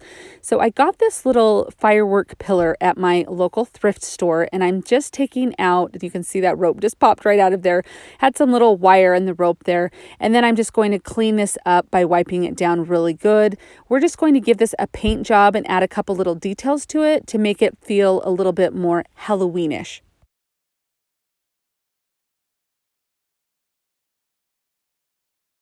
After I give this a thorough couple of coats of white or plaster chalk paint, I believe it is, I tape off some stripes, and then I just take this out to my little spray paint studio, which, as we all know, is just a box that our bathroom sink came in, but it works perfect to spray paint things in to stop the spread of that spray paint going everywhere. But I just spray paint it black, and it really only took one coat of the black spray paint to get really good coverage. And I had these two little square wooden I don't know, wooden squares, I guess you'd just say they were, that I got at Dollar Tree. They come in like a pack of 6. So I spray paint those because I am going to put those on either end. So here comes the satisfying part of me tearing off my paint to reveal my crisp, clear, what we hope are crisp and clear lines from the black and white stripes.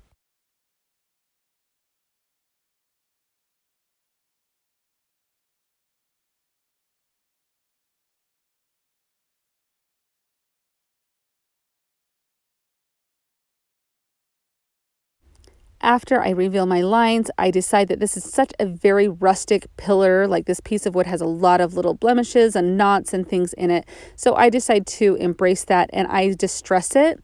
That, of course, is a completely optional thing, but it does match my decor, so that's why I did this. And then I do, since I distressed the pillar, I go in and distress each of these little wood squares for the top and the bottom of the pillar.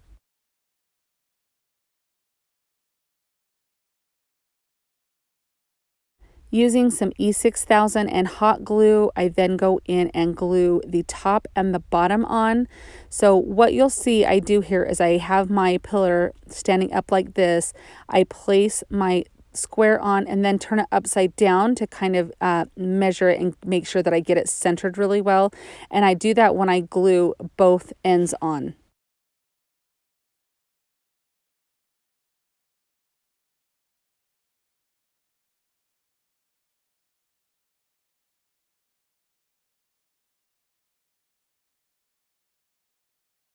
Here's what this pillar looks like with a cute little pumpkin on the top of it. You can see how this definitely is not obvious Halloween, but using the correct colors and everything, it definitely brings that Halloween vibe into your decorating. I am so excited to be partnering with Hippo today to show you their water slide decal paper. This stuff is so cool, and there's all these different surfaces that you're able to use it on. You're going to use this with your regular inkjet printer. You'll just insert this paper into where your normal copy paper goes, and you'll follow the instructions on the back. But I'm going to go ahead and show you step-by-step instructions on how to use this for yourself. You'll take any image online and you'll print this out using your phone, your computer, tablet, through your inkjet printer, and then you do need to seal your image with a clear coat acrylic spray. So you'll spray this 3 different times and let it dry in between each coat to make sure that you're sealing the ink on your graphic. I'm going to make a beaded garland out of this cute little leaf that I found at the thrift store. So I'm going to take all of the little tags off of the back of it and the twine that was the little tie on it. And I'm going to give this a coat of paint. Actually, I think I give it about 2 or 3 to completely cover up the graphic that's there. So you would just do that with whatever color you'd like to add on to the end of your beaded garland. And then I'm going to take 3 different beads and do different colors in sets of 3, if that makes sense. I just use bamboo skewers to place the beads onto, and then I use a little bit of painter's tape in between each section to kind of stop them from running into one another. It makes it a little bit easier to paint in between the beads. So now comes the fun part of using the graphic. Once you've printed your design out, and I printed several onto this one page that I'm going to be using today, and so you'll cut around it and you want to leave a little bit of a border. This is going to help your graphic adhere properly onto the surface that you're using. When you fill your paper, you'll feel kind of a smoother, more shiny side to it. That's the side that you want your printing to actually be on. So just pay attention to how your printer works for which direction you will place the paper in there. So after I cut this design out, you just take a bowl of tap water and you're going to soak the graphic for about 30 to 60 seconds. Now this will curl up when you place it in, and I've learned that that is totally fine. You'll know that it's ready when you can pull your graphic out and it will slide around like this. You'll get some water onto a paper towel and completely wet the surface that you're going to put your decal onto. And then you'll slide it off of the back and put it onto your surface. And since you've put some water on your surface, you should have a little bit of leeway to slide that around into position. Then you just take some dry paper towels and slowly move the water from the center out to the edges of your decal. This is what's going to completely help it to dry and adhere to your surface.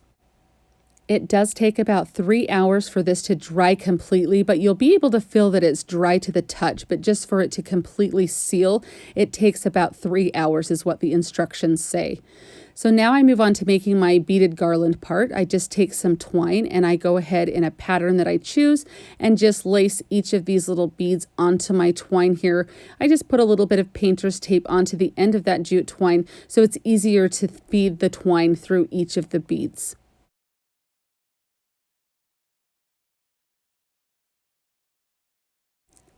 After I string all of my beads, I'm just going to feed that line of jute twine through the little hole on the end there, and then I do just tie that off with a knot. I also secure it with a little bit of hot glue. This is what is going to make sure that it does not come untied, as that glue will just kind of hold that in place. It's not a lot that I put on, just a little bit, and I kind of move it around with the tip of the hot glue gun. I decided it would be really cute on the other end of this garland to have a tassel, so I do just wrap some green and white baker's twine along with some jute twine around my hand and then tie it off about 1/4 of the way from one of the ends. Just kind of wrap the twine around several times and tie it off, and then I cut the other end of the loop to make all the little end tassel fringe pieces. I also just make sure that's all even with my scissors there, and then I spray it with some water. This is kind of going to make all those little wonky, stray little tassels that want to kind of frizzle around there. It kind of makes them all just go really straight and really nice and kind of uniform. And then I do string the other end of the jute twine through, and then I just tie the tassel off there. That way it is all adhered to the other end.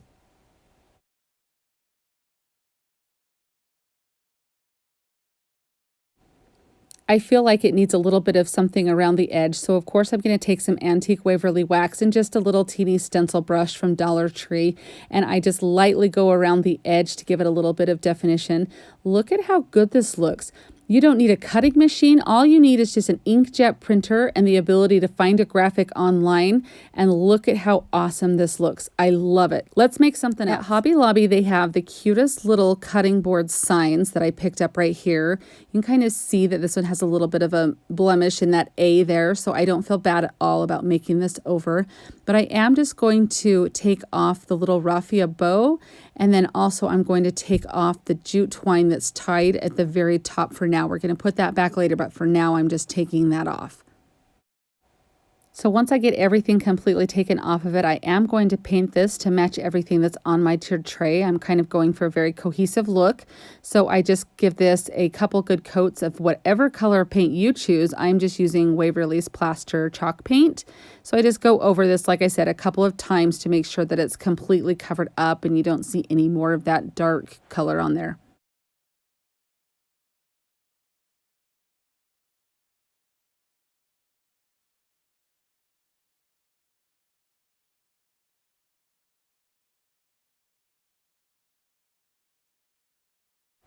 So I am going to cut the graphic out for this item. You do want to make sure that you're leaving at least 1/8 of an inch of a border around the edge to make sure that it completely adheres correctly to your surface.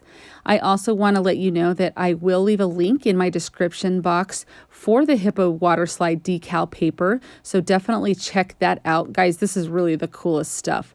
So I just love that you don't have to have any type of cutting machine to use it. You can put it on so many different surfaces. So you can put that right in the water, as you can see. And like I said, it does curl up, and I kind of was straightening it out, but I did realize by the end of this that if it curls up, it's okay. Just let it curl up and let it soak for that 30 to 60 seconds. And then when you pull it out, you'll just want to kind of slide it back and forth with your finger. That's how you know it's ready. Put a little bit of water on your surface there, and then you're going to slide that decal right off. And then you're just going to put that right onto your surface and line it up as best you can. You can measure if you like to do that. I kind of do everything by eye. If you've been here before, you know that about me. And then you'll just take a paper towel and you're going to move from the center of your surface there and work your water out to the edges. And then this is just creating that seal between your surface and the graphic. And again, you will feel that this is very dry. It's not going to slide around after just a couple of minutes of doing this or a couple swipes of doing this. But they do say that it does take about 3 hours for the decal to completely dry.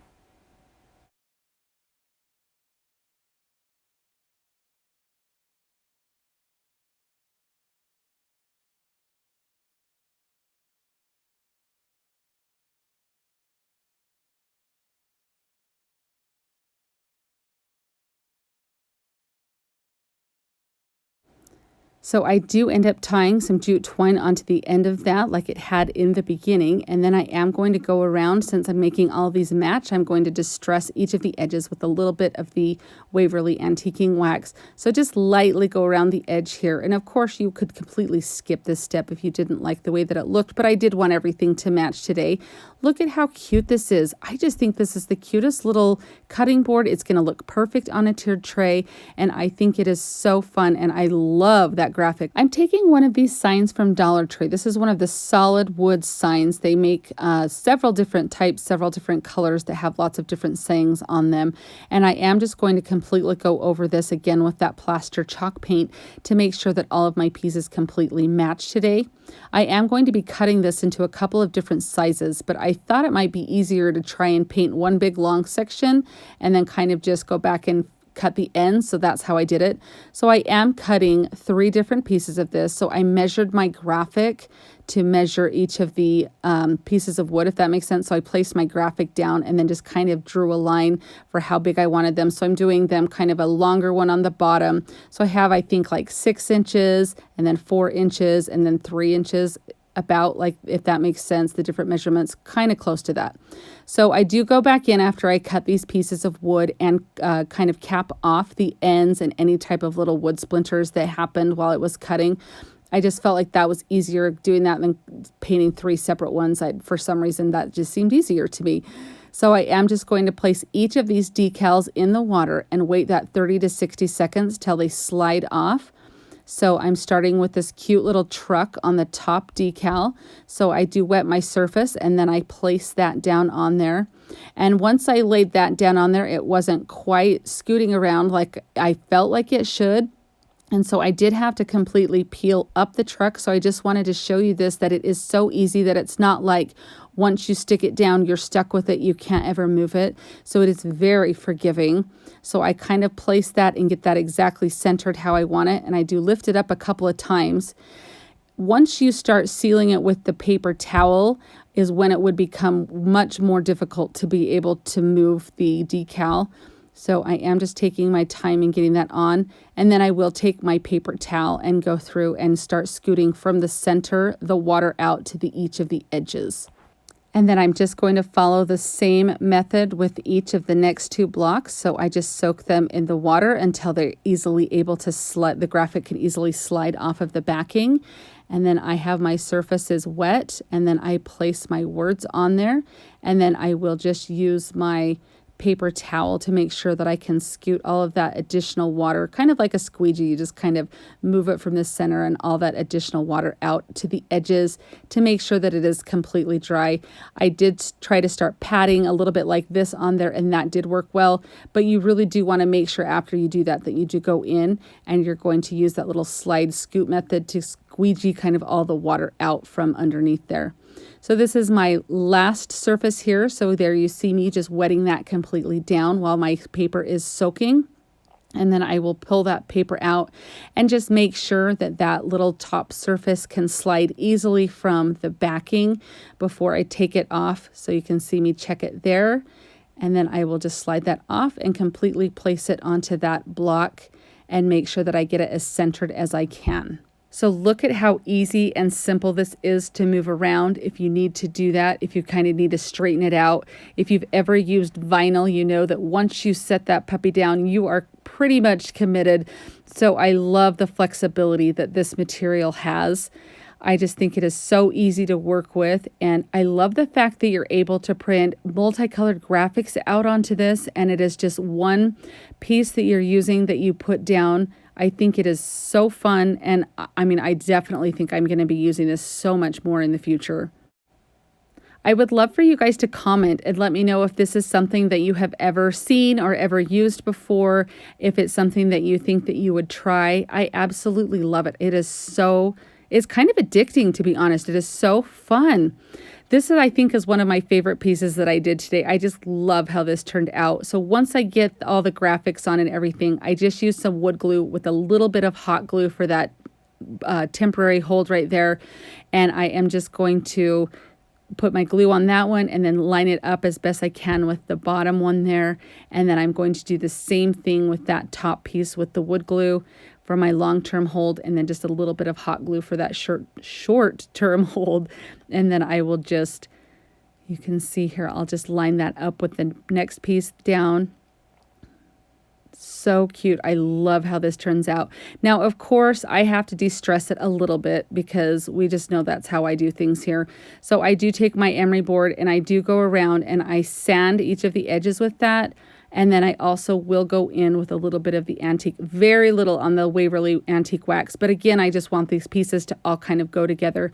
So I do that just a little bit on each of the edges to give it that kind of aged look. I just think this turned out so cute. It is going to be so fun in my tiered tray. I'm so excited for you guys to see what this one looks like.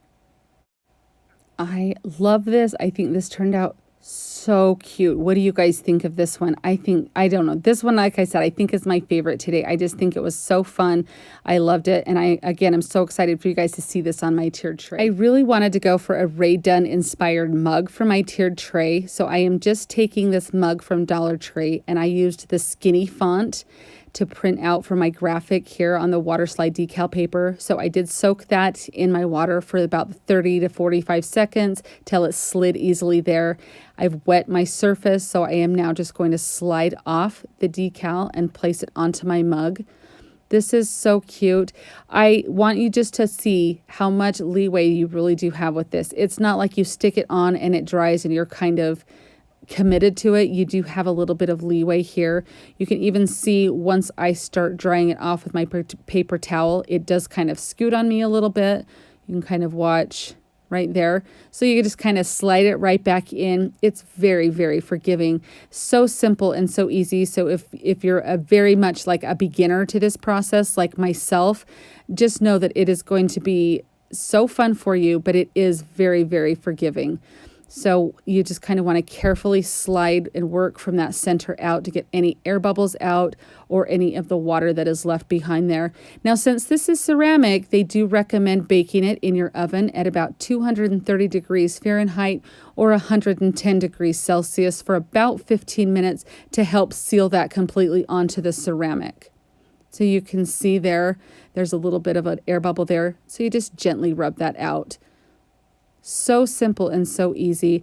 And I just think this is so cute. And it was honestly so much easier than doing a cutting machine, because you just print it out. You don't have to worry about weeding anything. It was so fun. So I do a graphic on each side of the mug, so that way, whether you see it from the front or the back, it's got it on both. You can see I kind of drop it there. But I did that so that way from either the front or back of the tiered tray, you'd be able to read the cute little message. So it just says Hello Pumpkin on there. I just think this turned out so cute and so fun. And you can see there how good that looks. Oh my gosh, you guys, I absolutely love this one. I would like to thank you so much for taking time to watch this compilation make a video. It really means a lot to me. Did your favorite make the list? Did you see something new that you enjoyed? I would love to know down in the comments, either one of those. I always love reading what you guys enjoy seeing. I hope that you have such an amazing day, and I'll see you next time. Happy crafting! If you like the video that you just saw and you want to keep crafting together, here's another video that you might enjoy. And as always,